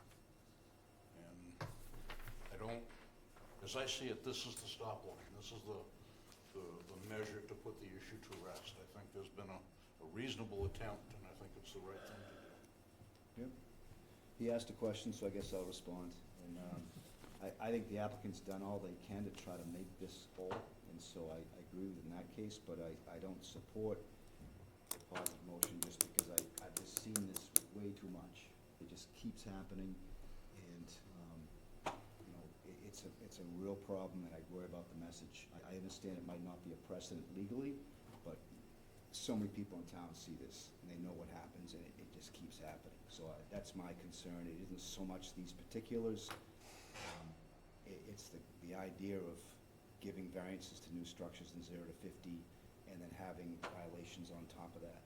So, understand where you're coming from. I'm just coming from a different place, and I think it might be from just too much experience sitting at this table, seeing this again and again. I understand your point. Okay, and before we vote, I just want to re-echo what Brad has said, that my concern is, as you had mentioned, Lynn, legally, we review each individual project separately. But, you know, we're on television, the town station. To me, this is sending a message to future applicants that they can just go ahead and do their project and then come back to this committee and negotiate a settlement. And I don't think that's the main business of this commission. I understand, just because I can't stop myself. I think That's that, perfectly all right, Lynn. You have every right to speak. I think that, So, Lynn, I'm sorry. we're in the You middle. can stop me, though. I am stopping Yeah, you the because the chairman can motion has stop you. been made and seconded. The commission is discussing the motion, and once the commission is done discussing the motion, we're gonna vote. And if you have comments after that, that's fine, for a few minutes. So do we have further conversation on the motion that is on the floor? I would only, just one more comment I would say is what Jim talked about being on the television in the public eye. This applicant has been made an example of, and I think that will go out to the public too, to understand what you have to go through to make sure that this doesn't happen. I think this is helping educate people even more that what we are doing and having this application in front of us, even though it was done in an illegal fashion, as I said before, it was, he's brought this forward, he's recognized the issue, Amy's working with him. We can't ask for any better outcome at the end of the day for this, so that's all I want to say. Thank you. Okay. Anything further? Hearing none. All those in favor? Aye. Did you vote? No? He All- said- Opposed? No, he was on. Okay, I didn't see You that. said in favor, correct? Yes. Yeah, you've got 5. Okay. And opposed? Okay. 5 for, 2 opposed. Thank you very much for your time. Thank you for your time. Good night.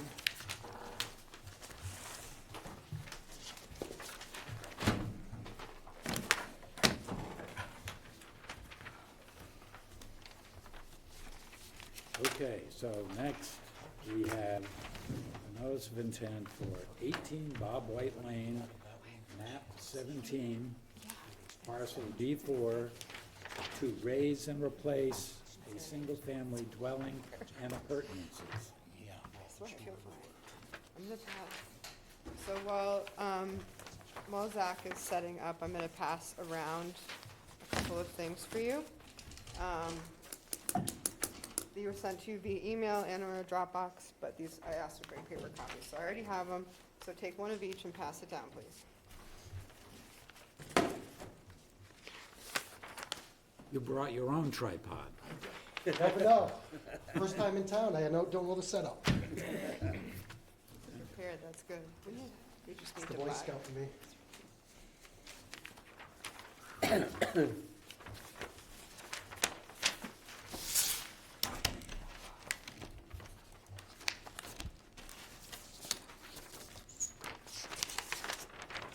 So for the record, my name is Zachary Basinski. I'm a civil engineer, professional engineer with Bracken Engineering out of Buzzards Bay. We're a civil engineering, land surveying, and environmental permitting firm. So again, we're here this evening on behalf of Michelle Marine Abel for 18 Bob White Lane. This is a project that's existing developed single-family lot, about 11,000 square foot lot. Resource areas on or near the lot are a salt marsh to the north of us, a land subject to coastal storm flowage, elevation 12, and an associated coastal bank delineated under policy 92-1. Just to orientate ourselves on the site, again, resource areas are to the north and west of us, developed lots are to the south and east of us. So this project was in front of the commission a few years ago. At that time, for an upgraded septic system to support the sale of the house, Ms. Abel and her husband purchased it back in 2022. They're looking to demo the house and build a new flood compliant structure on the lot. Given the constraints of the lot, the 100-foot buffer sits off-site, 50-foot buffer sits in this southwest corner of the property, and the existing structure sits within the 50-foot area of the lot. Currently, under existing conditions, about 6,000 square feet of the lot, 6,125 square feet of the lot is currently developed, either with lawn or currently disturbed on the property. So again, we're looking to demo the existing structure, remove an existing shed that's in the back of the property on the lot, maintain the existing septic field that was previously proposed. We're looking to relocate the septic tanks on the project. Should have mentioned tonight, we're not looking for a vote from the commission. We do have to go in front of the Board of Health for a variance request to relocate those tanks. So if they do approve that, we would come back to the board and review. Also this evening, we submitted a preliminary landscape plan for the commission to review. We will be updating that to reflect the overall project. So again, we're looking, based on the proposed structure, we're going to rebuild it in the approximate same location, slightly rotating the structure on the lot. The project does have a slight increase in impervious coverage within the 50-foot buffer, which would require, and the 100-foot buffer, which require about 593 square feet of mitigation area. The increase would accommodate a proposed plunge pool or soaking pool, a small 96 square foot little pool on the area, and then an associated fire pit outside. Ms. Abel and her husband are asking for these just for amenities, given the lot shape and constraints of the resource areas, just to use that as the usable space of the property. They are looking to use space underneath the building as well, underneath the footprint. But again, areas in green would be new mitigation plantings that would bring, increase the buffer areas on the lot, would bring the overall disturbed area from 53.5% down to 43.9% on this property. So we feel that there's a vast improvement on the lot. A variance request, Amy did reach out to us today to supply that, so that was submitted earlier today. If the project was approved, we believe that the improvements would consist of reduced lawn area on the lot, and increased buffer zones and mitigation areas around the property, which would further protect the resource areas, the BVW and the coastal bank on the lot. One of the biggest improvements on this is the IA septic system. We're going from our system right now that's about 13.9 parts per million down to 6.9 parts per million with an IA septic system. Roughly a 50 or 49.6% reduction in nitrogen associated with the on-site septic. And that was based on the Cape Cod Commission's calculations and their format. Our project also would result in a new FEMA compliant structure elevated up on the property. We've designed all abilities for access, everything on the lower area, trash, keep everything inside the property. We're removing the old shed that's on the lot, which would clearly be removed during a storm event if anything ever came through. So again, this would be a vast improvement for reduction, potential marine debris and impact on abutters, and then again, marine debris ending up in the resource areas.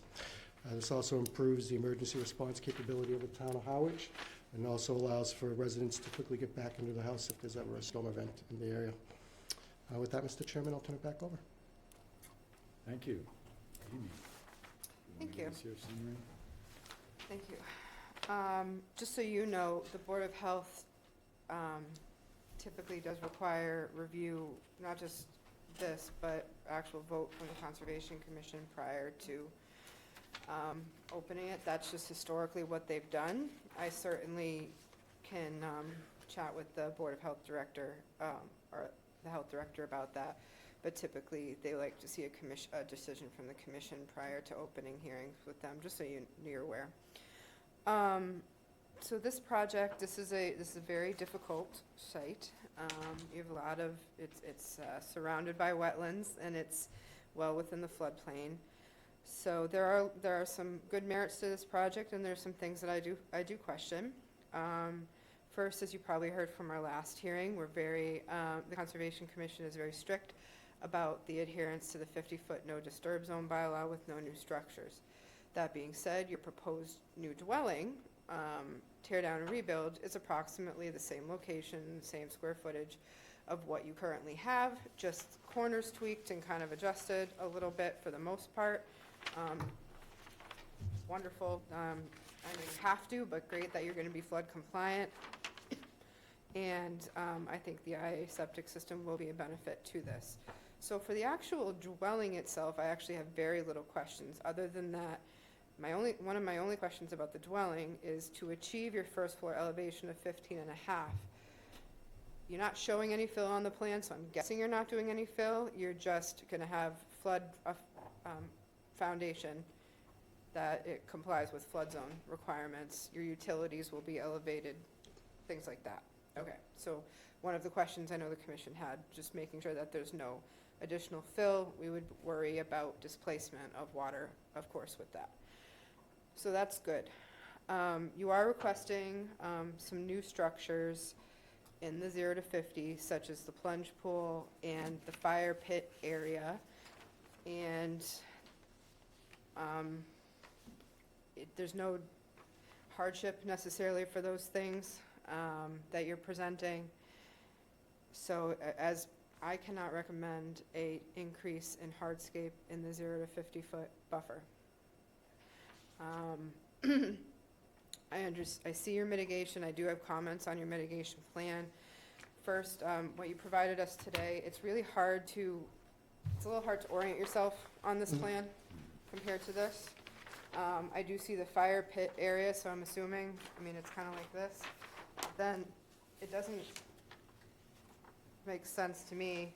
Your fire pit here, your plunge pool, maybe it's supposed to be like this. Yeah, so the original design was done when that was provided to us from the client. We did explain the no increase in structures on the lot. Yeah. So at that time, we stopped the landscape architect from going any further, wanted to review the project with us, get the feedback, and then we'd provide an updated landscape plan. Okay, so an updated landscape plan can be as simple as clarifying what you already have on your site plan. It actually puts it all together very nicely if you do that. So adding your plants, which you've shown plantings here, basically said to be reviewed by the conservation staff, but we would want those called out. I will just say, being that the site, the vast majority is in the 30 to 50, I would recommend you use all natives on this plan, no privet. We view privet as mildly invasive. So I know we're, that's not the big question here so much as some of the other things on the plan, but I just wanted to bring it to your attention here. So if you could clarify your planting plan, you could do it right here on your site plan with what you're planting. And even, I would say, foundational plants, being as it's in the 0 to 50 foot buffer, should be native. Okay. those are my comments for you as of right now, I believe. Let me look real quick.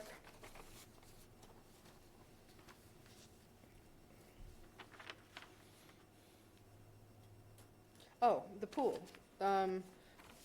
So it says the plunge pool. I would just want a little more clarification on that, like what elevation is it gonna be at?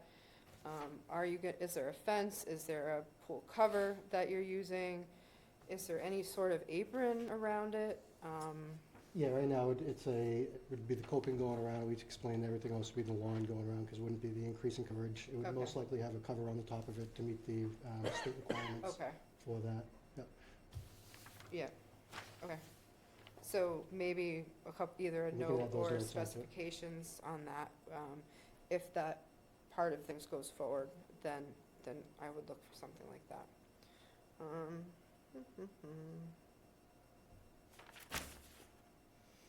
I'm all set, thank you. Okay, thank you, Amy. We'll start with Mark, comments, questions? Have nothing to add. Brad? Yeah, I've got a few comments. So this is a site that's interesting to me because I remember when it was developed, a lot of trucks came in to fill the lot. It was a wetland area, and it was just filled. Just tremendous amount of sand was put in. The site was challenged under the precursor to the Wetlands Protection Act, the Department of Natural Resources statutes. And I don't know what came out of that, but it was challenged and it wasn't occupied for a very long time. Any history in our records of? No. It's pre-Wetlands Protection Act. We don't have anything, we looked, but I think it was illegal fill and that happened. it actually, we were talking about it on site today, like, was this filled? Yeah, You know? just, you know, as a kid, going up down the road, just truck after truck came in, so we all went to see what was going on. So I don't know if that's an issue for reconstruction, having that big sand base. You don't see any lawn, no one's ever tried to Right. establish a lawn, it's just all that same sand is there. So I don't know if that has any construction issues going forward. I just bring it up as a little bit of history. Yeah. But I'll be concise about the new structures. You know, I agree with Amy. I think if you review our bylaws, very hard to find hardship for any of those structures in the 0 to 50. So I certainly don't support new structures there, just regardless of what the mitigation might be. So that's how I feel about that. It would be nice to move the house further away, but I think, you know, it has a footprint.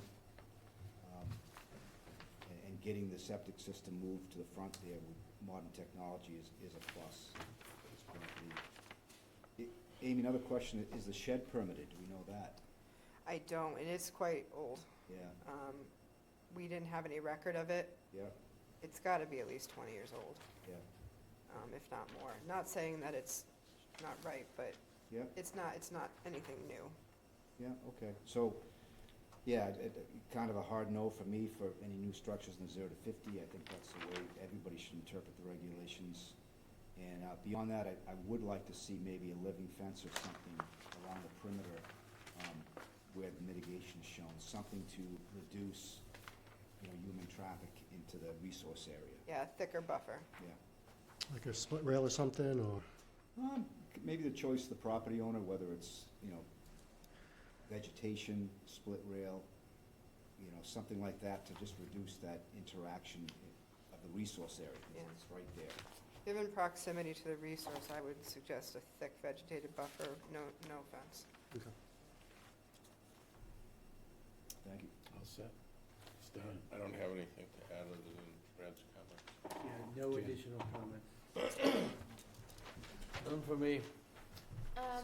I think I agree with Brad that none of the accompanying extra structures are that necessary seeming in such a delicate area, but the bar is set kind of low right now. We were noting today that the septic system is kind of covered in Japanese knotweed and stuff like that. So if I were seeing something like this, and I think the landscape plan, I'm a plant person, so that's all I look at, sorry. But I think this could, there could be a lot more, you know, offered with in terms of species and quantity in this space. It could clearly use some TLC, so. Go ahead. Thanks. Before I forget, so I don't know if you're planning on, you said this was rudimentary at the beginning, that used this plan. Even something like these stone steppers, Mhm. pretty uniform. Mhm. The commission may also consider those as new hardscape in Oh, the yeah, 0 to we 50. removed those off of the plan. I didn't see that here, but I just wanted to make it clear. Yeah, we did remove that. Just to step on that, under that proposed plan, when you do look at it, the landscape designer has underneath the elevated portion of the Yes. building, hardscape under the building footprint. Yep. So that's fine. Just want to clarify that part, because it's There under the currently existing is- footprint, under the existing structure. Yeah, there currently, where the deck is now, there's a first and a second. Mhm. I can't remember if it's a patio on the bottom or a deck, but, yeah, you're just shifting that a little bit. Yeah, You're well, not- because, yes, the house goes up, the front portion of the house is going to be the infilled area, but the back of the house is built on piles. Right, So underneath the actual house, there'll be a dry laid patio under the house. okay. Does that increase your square footage or no? Because it's under the footprint of the existing house, because we have to elevate it from the FEMA Yep. requirements, so they're taking advantage of that space under the footprint of the house Gotcha, for that. thank I you. see. Okay, I have a few additional comments. To start with, I agree with Amy. I don't think we should consider here any additional hardscape Okay. at all. And I also agree with Amy that any planting here should be all native, no ornamentals. Even though, even the celebrated hydrangeas, I'm not sure I would be in favor of. But my other question, I guess, is about the IA system, which is if this is a seasonal home, which I suspect it is, most of the other homes down there on that road appear to be seasonal. I don't think any of them are occupied year-round. My understanding is IA systems are not particularly effective when they're only used a few months out of the year. So I'm not sure how that affects our consideration here, but I don't think it's in any way like a positive for this plan, because if people are only there for, a few warm weather months, it's not gonna add much. So that's my comment. Could I respond to that? Please do. Okay. They do, it's seasonal right now, just because it's going to be renovated. They do intend to use it. She does travel around, so they would use it heavy during the summer, but they do plan to use it during the months, the winter months, everything else, when she's back in town. And this is, they're building it for the retirement home. So this will be a year-round house. Okay. All right.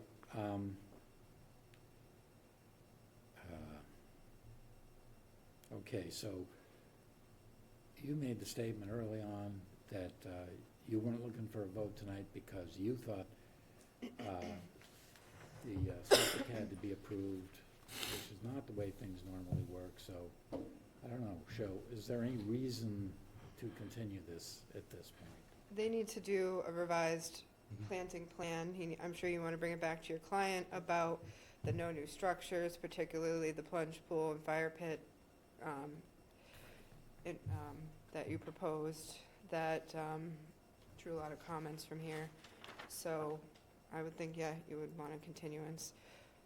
Our next meeting is either April 20th, in which you'd have to have revisions to me by next week, or a May meeting. What would the May meeting date be? It would actually, well, we're going to discuss it shortly because of town meeting. We would normally meet the first Wednesday of first and third Wednesdays.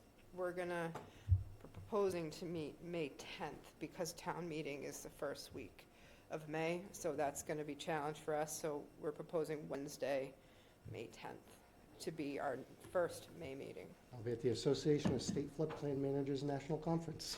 Oh, So, good for you. The town. So I'll take the next meeting after that. Oh, okay. Sorry to have to do that too. So it'd be May 24th. May 24th, okay, perfect. And we would need all revisions at least a week at a time. Okay, yeah, because we're scheduled to meet with the Board of Health at the April 19th meeting. So Okay, good. That'll work out great. Yeah, so I mean, we would want revisions by the 17th, but obviously if the Board of Health told you to do anything, then you could provide me with something after that. Okay, thank you very much. So May 24th, Mr. Chairman. Okay. Okay. Make a motion? Yeah, I'll make a motion that we continue the hearing for a notice of intent for 18 Bob White Lane, map 17, parcel G4, to our meeting of May 24th, 2023. I'll second that. Okay, all those in favor? Aye. None you very much. opposed? Thank See you. you then. Take care. Thank you. Where's the national conference? North Carolina. Oh, I'm studying for my CFM right now. Actually, I took the class with Shannon. So Oh, nice. we did it at the same time. Yep.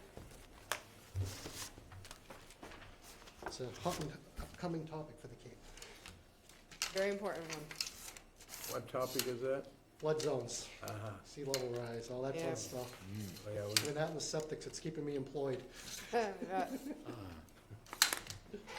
Thank you very much. Nice to meet you all. Thank you.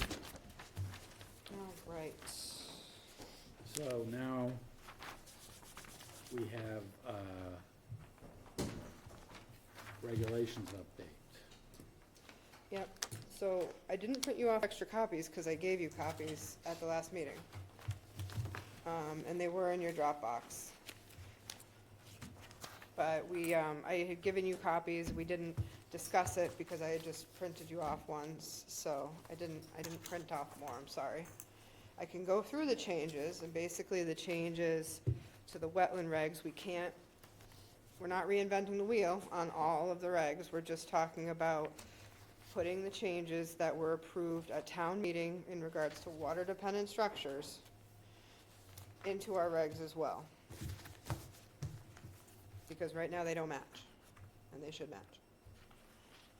So I can go over those changes if you would like, Mr. Chairman. Please do, Amy. All right, so anybody who does have it in front of them, the changes start on page 14, under water-dependent structures, tidal waters. We put a definition of cumulative impact. Again, this is right from the bylaw, so we're not changing language. Same language for the definition of cumulative impact. I'm not gonna read through it. Then, item G, on the next page, mean high water, we now use the North American Vertical Datum, NAVD 88. There was a change to the definition of water-dependent structures, adding, so that people may access the water and shall include structures as float stocks, piers. We included elevated walkways, because we've seen a lot of those, and wharfs.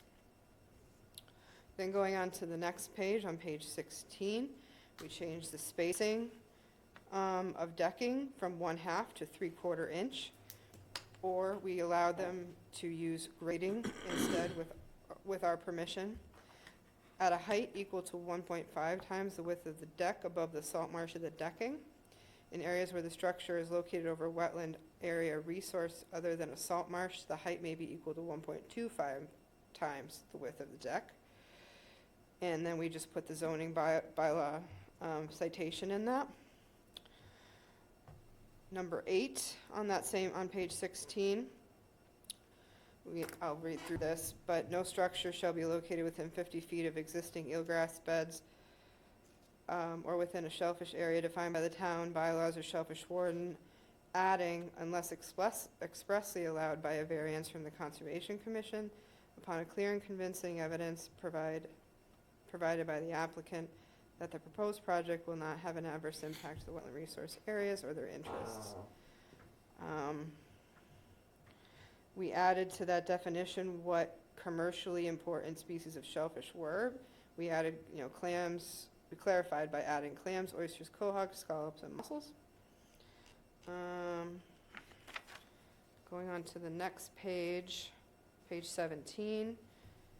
Under our seasonality for these structures, the commission decided not to have just 6 months maximum use. You decided that floats are to be removed from the water annually by December 1st.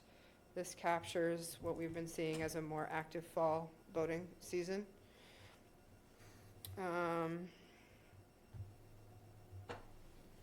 You added to off-season storage. Not only can it not be in the 0 to 50 or on the resource area, it's not supposed to be on any native plantings within your whole jurisdictional area.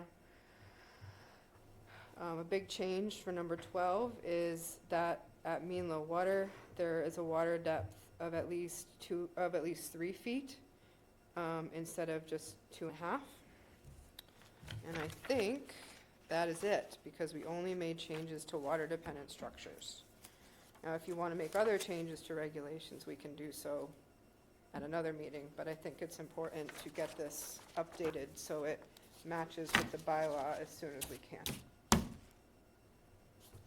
If you have any questions, I'm happy to answer them. Okay, thank you, Amy. I think we should just go around and check with everybody, whether anybody has any comments. Sophia, Wayne, Alan, No comments.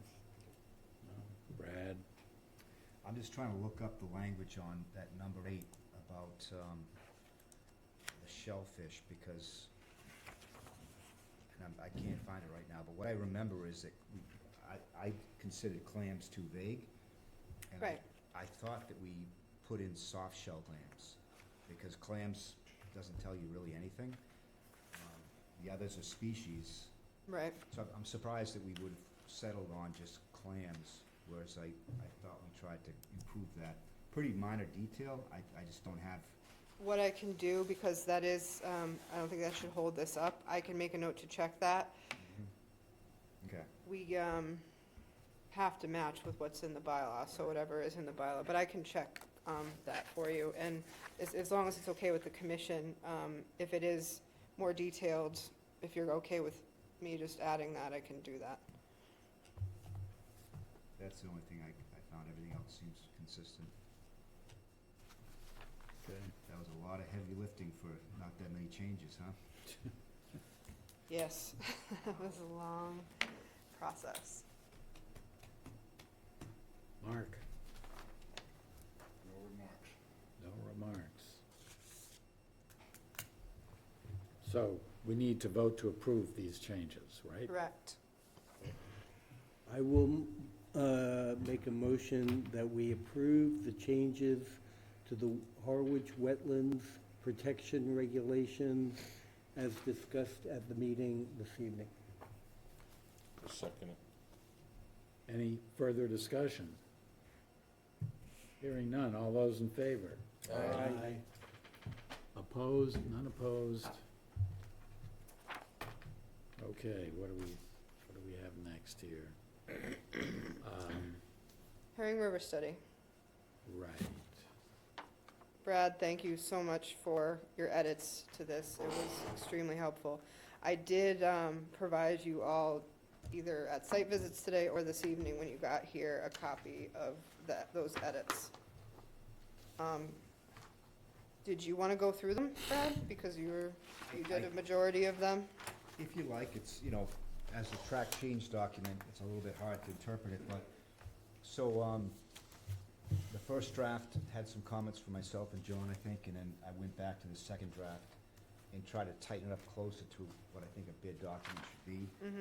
And so, you can see the tasks are pretty straightforward. Number 1 is a literature review.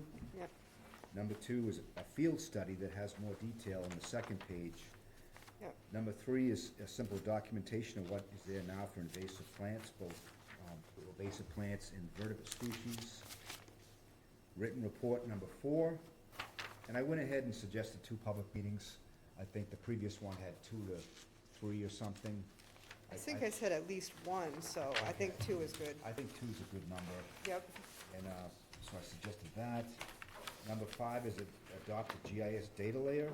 So don't reinvent a geographic information system data layer, but take existing ones and customize one for us to use for those features. I have one comment on that. Sure. We don't have, all we have are viewers. Oh, Well, Yeah. assessing now does have, so yeah. that's a possibility. Yep. I can check on that. Assessing now has we might be able to add a layer. You can save layers that are suitable for viewers, that can be changed. Okay, Maybe you see what the costs are. all right. Somebody might have an ace that can do this very inexpensively, and others might think it's an expensive task. I would be great to have, I just want to make sure we have the ability to use it here, because we're very Yep. behind in our GIS capabilities here in town. There are open source GIS systems Yeah. that I've installed them, I haven't used it extensively enough to know whether it's good enough, but there is an open source GIS system which is more than a viewer called QGIS. I suggest you look that up, or I can send you the Can you references. send it, please? It's at least worth looking into. Yeah. There's a lot of open source information, and there's a big effort there to get beyond the closed, walled garden approach to GIS systems. So I will send that reference on. That would be good. Yeah, that'd be great. Even if it was just a data viewer, data file, it'd still be valuable, but the big value would be having town staff update it down the road, add things, and that would require some type of a system where you can modify it. ArcView, ArcPro, or maybe something, I don't know. Those are licensed products that are expensive. They are. We do use the Cape Cod Commission if we want to have specialty maps and drawn. So we could get the layer and then work with the Cape Cod Commission too. If we don't get something we can use. Yeah. One thing that I didn't put in here, which I should have thought of, is a statement saying that the town can choose to execute all these tasks or not, depending on bids. Okay. I'll write that in. Jim, how's that language? Something to that nature where, based on the bids, the town could choose to exclude one or more of these tasks. That's, I think, a very difficult thing to enforce. You usually put in that, the town will have the right to accept any or none of the bids, so that if they all come in too high, Yeah. we're under no obligation to submit any. But what happens is if you're sort of just going task by task, then it becomes very difficult to Yeah. evaluate the cost proposal, because some firms may view one task a little bit less than another, but the next task a little bit more. So the picking and choosing, I think, is very difficult to enforce, Brett. I Yeah. say we leave it in. It's a good thing to have, and Okay. we have time to work out how we can make it work. And the town is free to negotiate, right? What's actually done on a given task. I mean, that's always been my experience for the state. If there's something that isn't quite what you're looking for, you can negotiate what you end up with. Well, it depends on how far you negotiate, because if you negotiate to the point where it changes the price, Right. then you're invalidating the whole bid process, and you have to go back to square one. You've got a stickler here. Yeah. I No, I mean, I've done I understand. bidding, Yeah, for public agencies in Boston for like 40 years. right.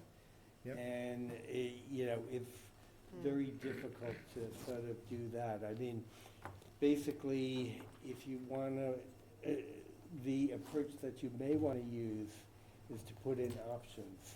But then when you put in options and you bid on various options, that's difficult to evaluate too. I've had great success having options where you can choose to adopt it or not. That's better than just having a blanket statement saying you Right. can pick and choose. That's a more defensible way of going at it, but that raises questions too with regard to the evaluation of the bid price. Do we Yeah. know, do we have a cap on what this is gonna cost? Do we have a number? I mean, I know approximately what we have. Yeah, Yeah, Um, well, that's why you put in this, a phrase at the end that you can choose not to accept any of the bids if they all come, yeah. over Yeah. a certain amount. I'll But what leave you- that up to our procurement. Yeah, what you people. don't want to do is you don't want to put in the number that is our cap, No. Yep. Because then what's gonna happen Yes. is everybody will bid right up to the cap. Exactly. Yeah, Okay. you don't want to give them a number. Yep. So Okay. I think we're better off doing it as a straight, bid Yep. and see what happens. I agree.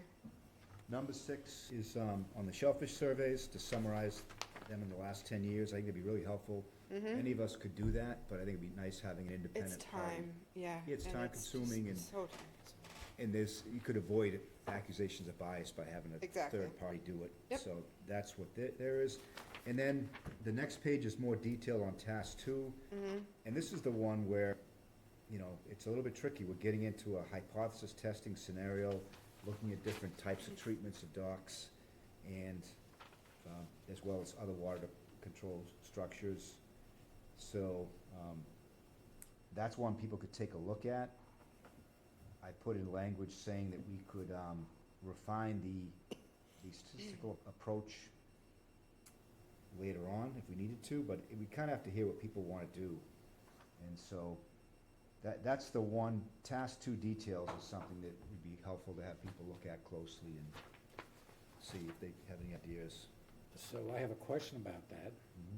Is there gonna be enough data overall for an attempt to randomize to be useful or meaningful?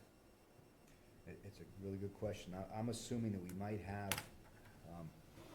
in the study area, what do you think, Amy? 50 docks? Something like that? Probably 40, 50, yeah. Yeah, so it would be, you'd randomize and take about a third of the existing docks to do this work. I just worry about having accusations of, cherry picking, really degraded structures. Yeah, you need to randomize it. There's a definite east side, west side thing where the west side docks, to me, have more degraded salt marsh because there's probably less sun getting through the sun angle. So you've got to mix it up between east side, west side. Well, maybe did you say that, to do 10 on one side, 10 on the other, but randomize? 'Cause Yeah. you could do that. Yep, it said the treatments were west side, east side, old docks, Oh, at new least docks. eight. Okay. Yeah, and it's gonna be tight. Task 2, detail B acknowledges that, C acknowledges for other water-dependent structures, you just don't have enough to randomize, and so we're not gonna define what's happening. The bulkhead today, to me, that wouldn't take a big study to show what's going on there, but I think you do need to randomize the docks so you can, do statistical analyses and not be accused of picking Exactly. the worst ones.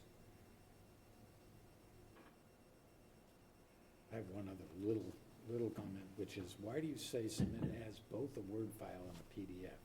Why do you need a Word file? Well, because we find with some of these reports, we would like to modify them down the road. Down the road, yeah. And, Like Bell's Neck, it would, Bell's Neck, the yeah. land management plan. yeah, so I think it's helpful having both. Some people may not want to, but I think I typically ask for that.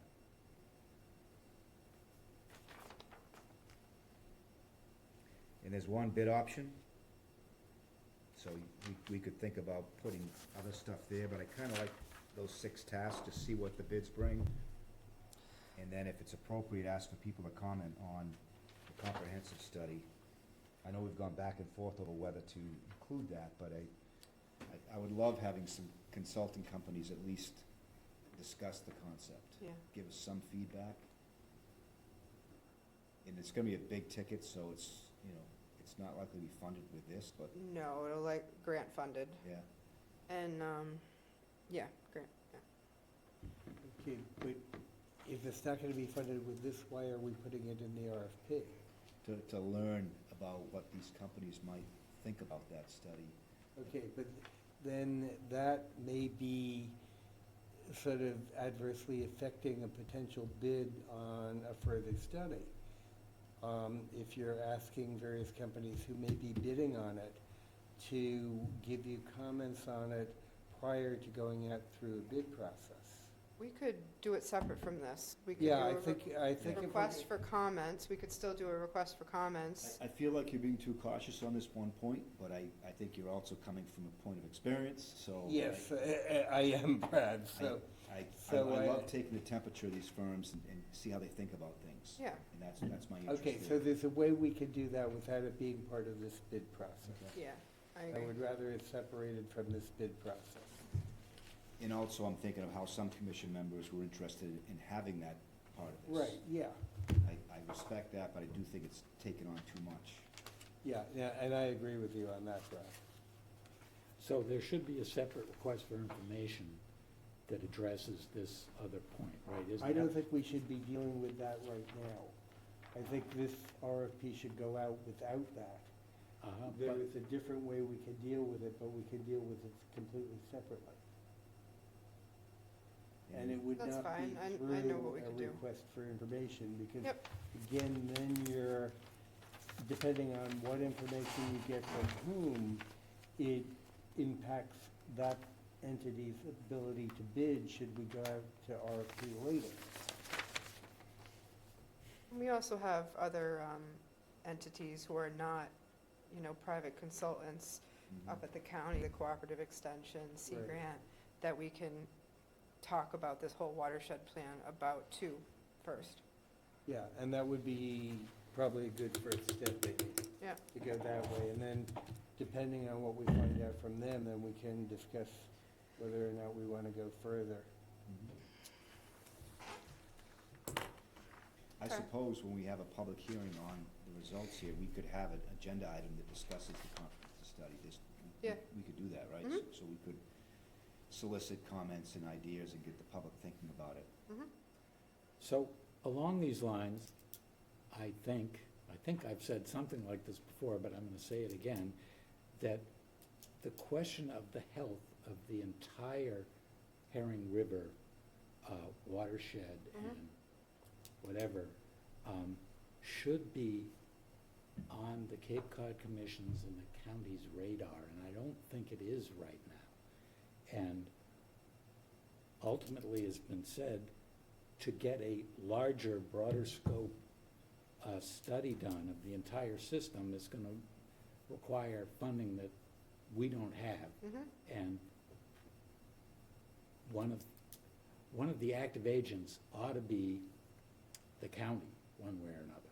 And the county is attempting to focus on freshwater resources right now, and I do think that this, while the Herring River is not a pond or a lake, it's still a critical freshwater resource that somebody on the county level should be considering, thinking about where to get money to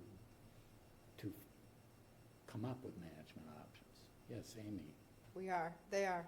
Oh, okay. Just so good. it's very new, but, so the Natural Resource Conservation Service, which is part of USDA, as well as the Cape Cod, Conservation District? yes. Yeah. This is on their radar. So in terms of funding, not this year, but funding a study in probably the next year or two after. Because right now, they approached the town of Harwich, the Cape Cod Conservation District, approached the town, and they came up with a couple of priorities. One being the fish passage into Long Pond underneath Route 124, which is part of the whole Herring River system.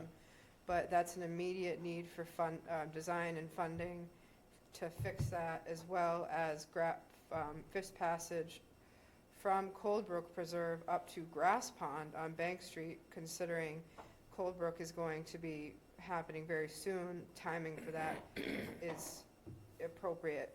But next, we've been discussing with the Cape Cod Conservation District and through them, Natural Resource Conservation Service, that they were all very excited about a watershed study.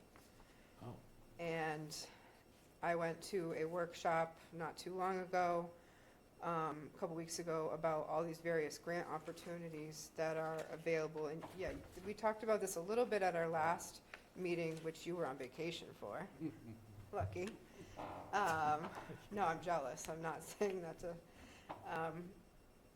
but, so it is on a radar, but we need to keep it on that radar. So, in your view of how that might proceed, who would be actually taking on the task of writing a grant? I mean, presumably, someone's gonna have to write a proposal, a grant proposal for that. Would that be you? Would that No, be it would- natural resources, or is it somebody in the county? Yep. Or- So it's somebody through a Natural Resource Conservation Service in the Cape Cod Conservation Districts in collaboration with myself, Heinz, even this commission. So what they typically do, like they're gonna be doing for the access underneath the fish passage underneath 124, as well as under Bank Street, they are funding the, this initial study. And then the town has to pay a portion for permitting, and then they pay up to 75% of implementation. And the town can match, but you can't have a federal match. I can't remember but you could have other state grants, town funding, whatever else. So it's an incredible opportunity coming from ultimately USDA trickling its way on down, an incredible resource for towns on Cape. They have 98 restoration projects happening on Cape Cod right now. Not just actually restoring, but anything from study, design, all of that in the works. So this is on that radar. I'm gonna wanna push it for next year, the study for the watershed. Mr. Chairman, Yes, sir. can I ask a question towards this study here? Yeah, back So- to the topic at hand, Yeah, yes. so it says here, with the water-dependent man-made structures, does that include Route 28 Bridge, Lower County Bridge, the boat ramp, and any runoff contributed to those? No, definition of a water-dependent structure, actually, we just talked about it. Because those have pilings. And piers. man-made is gonna be taken out, it's just water-dependent structures. I made it unnecessarily hard. That's still in there? So it shouldn't say man-made anymore. Well, Brad's, I don't know if Brad made that edit or whoever made the edit up top, or, I think put it there's a in, I more think he recent took edit it that out. doesn't have that in there. Yeah. Yeah, well, if I'm reading it, it's very faint. It's man-made, is sort of, there's a red line that goes through it. There, right. Oh, So yeah. it looks like it was crossed out. Right. Yeah. Alan, the The red line definition, is very, very faint. so what I would propose is for That's this, all right. I'll do a clean copy for you for next time, unless you want me just to, I feel like you may want to see a complete clean, like as it would be going out the bid. going out the door. A rough for- draft. Okay? Yeah. We'll do that for next time.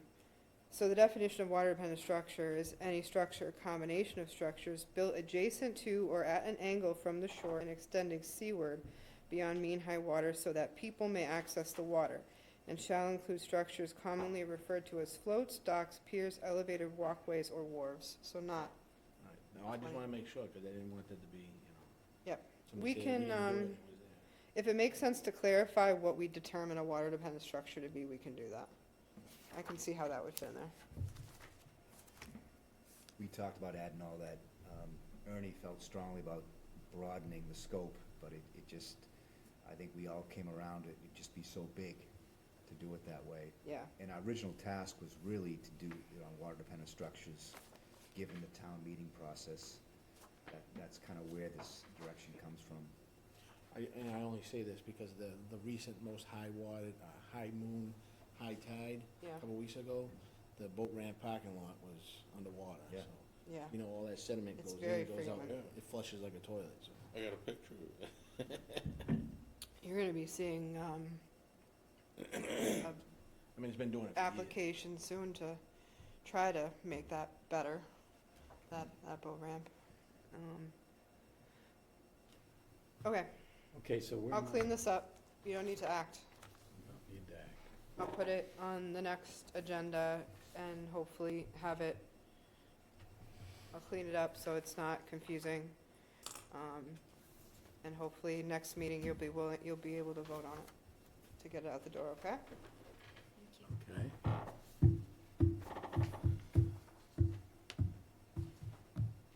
So, Okay, change to meeting schedules? yeah. Well, next meeting, we have to meet on a Thursday next time, so that's gonna be April 20th. But we knew that going in for a while, so that was on your original schedule. We, town meeting is always the first Monday in May. It's a very large warrant, and there's a real possibility it's gonna go potentially 3 nights. Oh, my. At least 2, and honestly, if it goes 2 nights, do you wanna have a Conservation Commission meeting for the 3rd night in a row? No. So, so with your permission, instead of meeting the 1st and 3rd Wednesdays of the month, we would be meeting the 2nd and 4th. And we've changed the filing deadlines for the applicants, so this is on your new schedule. So we would like you to vote to amend your 2023 meeting schedule to reflect these changes. Okay, so to be clear, are there any other beyond May alterations of the schedule? Not that we to can- non-first and third Wednesday? Not as far as we know Okay, at but this time. This in is the just, calendar currently, that's the way it is, no other alternate? there are no other Alteration. alternatives. So Alteration. is May a 5? I'm sorry. It is a May is a 5 5, Wednesday. so that actually worked out pretty well. That, right. I just have one question. Amy, is this room available on those Uh-huh. dates? Okay, We checked that. good. Okay, good, thank you. Well, I'll move that we approve the calendar as amended by Amy's document. And I'll second. Oh, All those in favor? Aye. Opposed? None opposed. All right. All right, we got some minutes. We do. Well, but not the March 31st site visit minutes, because nobody showed. Yeah, Sorry about that. That's because they were on my spam phone. yeah, we're That's having a your real excuse issue now. with our new, we're having an issue with our new emails, so I texted you all today, but check your junk and spam folders, because some of our emails are going there, and I'm getting a ton more junk email too, and I had to go in and change all my filters. Because we recently changed to Microsoft 365, which is really nice, but we found a few little glitches, and email stuff is one of them. What was the email before Microsoft 365? Well, we had Microsoft, just an way earlier version, Early like, version, I see. I don't know, Okay. 2013 or something. So, So, you have 3 sets of minutes. shall we step through them one by one to see if anybody has comments? How about November 16? no comments. No comments. I went through them quickly, couldn't find a thing. Melissa does a great job. Oh, you missed, she's leaving. Oh, you came in after. yeah. Melissa accepted a job as the conservation planner up in P-Town.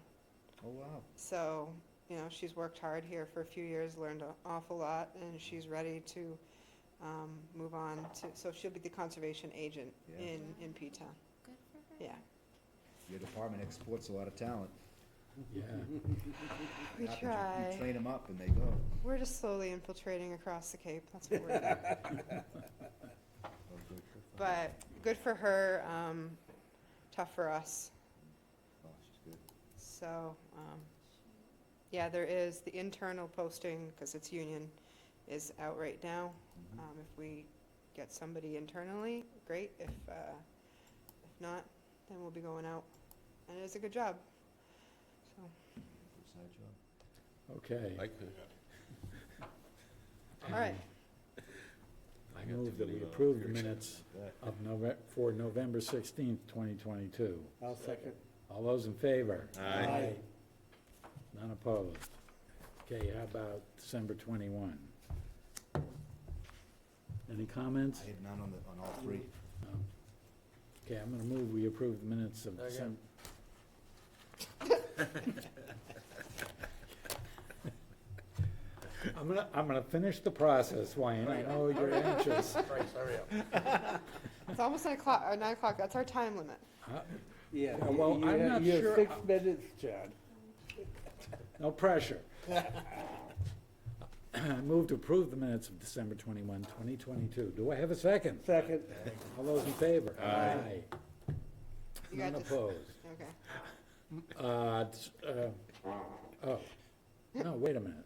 I Did skipped December 21st, 7th. but you could do that That's a now. mistake, because I had comments for December 21st. Oh, well, They're just minor typos. They're typos. I'll just We've get 'em. already voted, John. Yeah, I if don't, they're typos, send them to me. I'll just tell you when I'm done. Okay, December 7th. Anybody have any comments? No. Day that will live in infamy. Okay, I move to approve the minutes of Second. December 7th. All those in favor? Aye. None opposed. Okay, I have an announcement. Don't worry. No, April 4th, so our next, I sent an email, but again, I don't know where it would have went for all of you. So we're gonna try again. We had a work session scheduled for April 14th at 1 o'clock for Bell's Neck. It was to kind of be a wrap-up from our on-site. Proposing we do the on-site on the 14th, and then we'll find another soon date to have a meeting here. So April 14th, 1 PM, Bell's Neck at the depot entrance, meet next to the bogs. We'll do a little walk around. Sound good? Yep. Okay, one other piece of business. I had a conversation with the select board chairman the other day about Main Street Bog. And I don't know if you guys are aware, but there are 2 citizens petitioned warrant articles on the warrant now regarding the Main Street Bog. One of them is to direct the selectmen to, I forget the wording, but it's about approving an agreement, either lease or intermunicipal agreement for educational purposes for the Main Street Bog. These are, by the way, the initiator was Leo Kukunas, and the other one is to modify the 2001 town meeting article that approved the purchase of those properties, the self-help grant of those properties. So both those things are on the warrant. My understanding is that the second one isn't gonna go anywhere, because you can't do that. But it's on there anyway. Of course it is. So, I had a discussion with Mike about, interactions with us, and one of the outcomes of that was that I invited him. I mean, he was telling me a bunch of stuff, which I thought, well, I can try to relate that to you guys, but it's probably better to have him come directly and talk to us, so I asked him to come to a meeting, and preferably the next one, on the 20th. So, just want your agreement with that, or comments, to inform us what they've been up to, and give the commissioners a chance to ask him questions. Be good to know what's going on. Right, and this second thing he told me was, he wants, once the legal problems are straightened out and there is an intermunicipal agreement or whatever it is, that he wants to have a meeting with us, the select board with us, as opposed to just meeting with him, but a joint meeting of Conservation Commission and the select board. And one of the outcomes he is anticipating of that is that everybody signs whatever the agreement is, including the Conservation Commission. So I'm relating to you what he told me as best I can, but again, I think it's best if he come in and talk to us and allow people to ask him questions directly, as opposed to me trying to be the intermediary. I'll reach out to him and see if he can. Yeah, I think that's best if you just That's fine on April try to 20th. schedule it with him Yep. as opposed to me doing that. Yep. Yeah, I just have one question, and maybe we would find out when we meet with Mike, but either for John or Amy, do we know whether anything's happened about changing the legislation that gave the funding for the purchase of that property? Well, so, I actually didn't ask Mike that question, Okay. but what he told me is that he or they, the select board, don't really think it's a problem, and he's saying the objections associated with that are coming from the tech school, and they are in the process of trying to straighten that out. And furthermore, he told me, and I have no knowledge of this of my own, independent of what he told me, but that, that he thinks that it's mostly the bog areas there, that the use of which is restricted by the self-help grant. The upland areas are, he thinks are separate, they're separate lots with separate restrictions, and he's thinking, or they're thinking, that it's not gonna be a problem, and that they had the town council doing research, title research, in Okay, order good. to verify that. Yeah, because that may very well be true, John. I'm just hoping that if that's the conclusion they come to, they base it on a legal opinion from town council. Well, they're definitely working with town council, Okay, so, good. but again, I think it would be good to have him here and just go through all of this and get everybody's questions aired with him. And so, I don't know that we need to vote to agree on that, but unless there's any objections, I think we should just, Sounds good.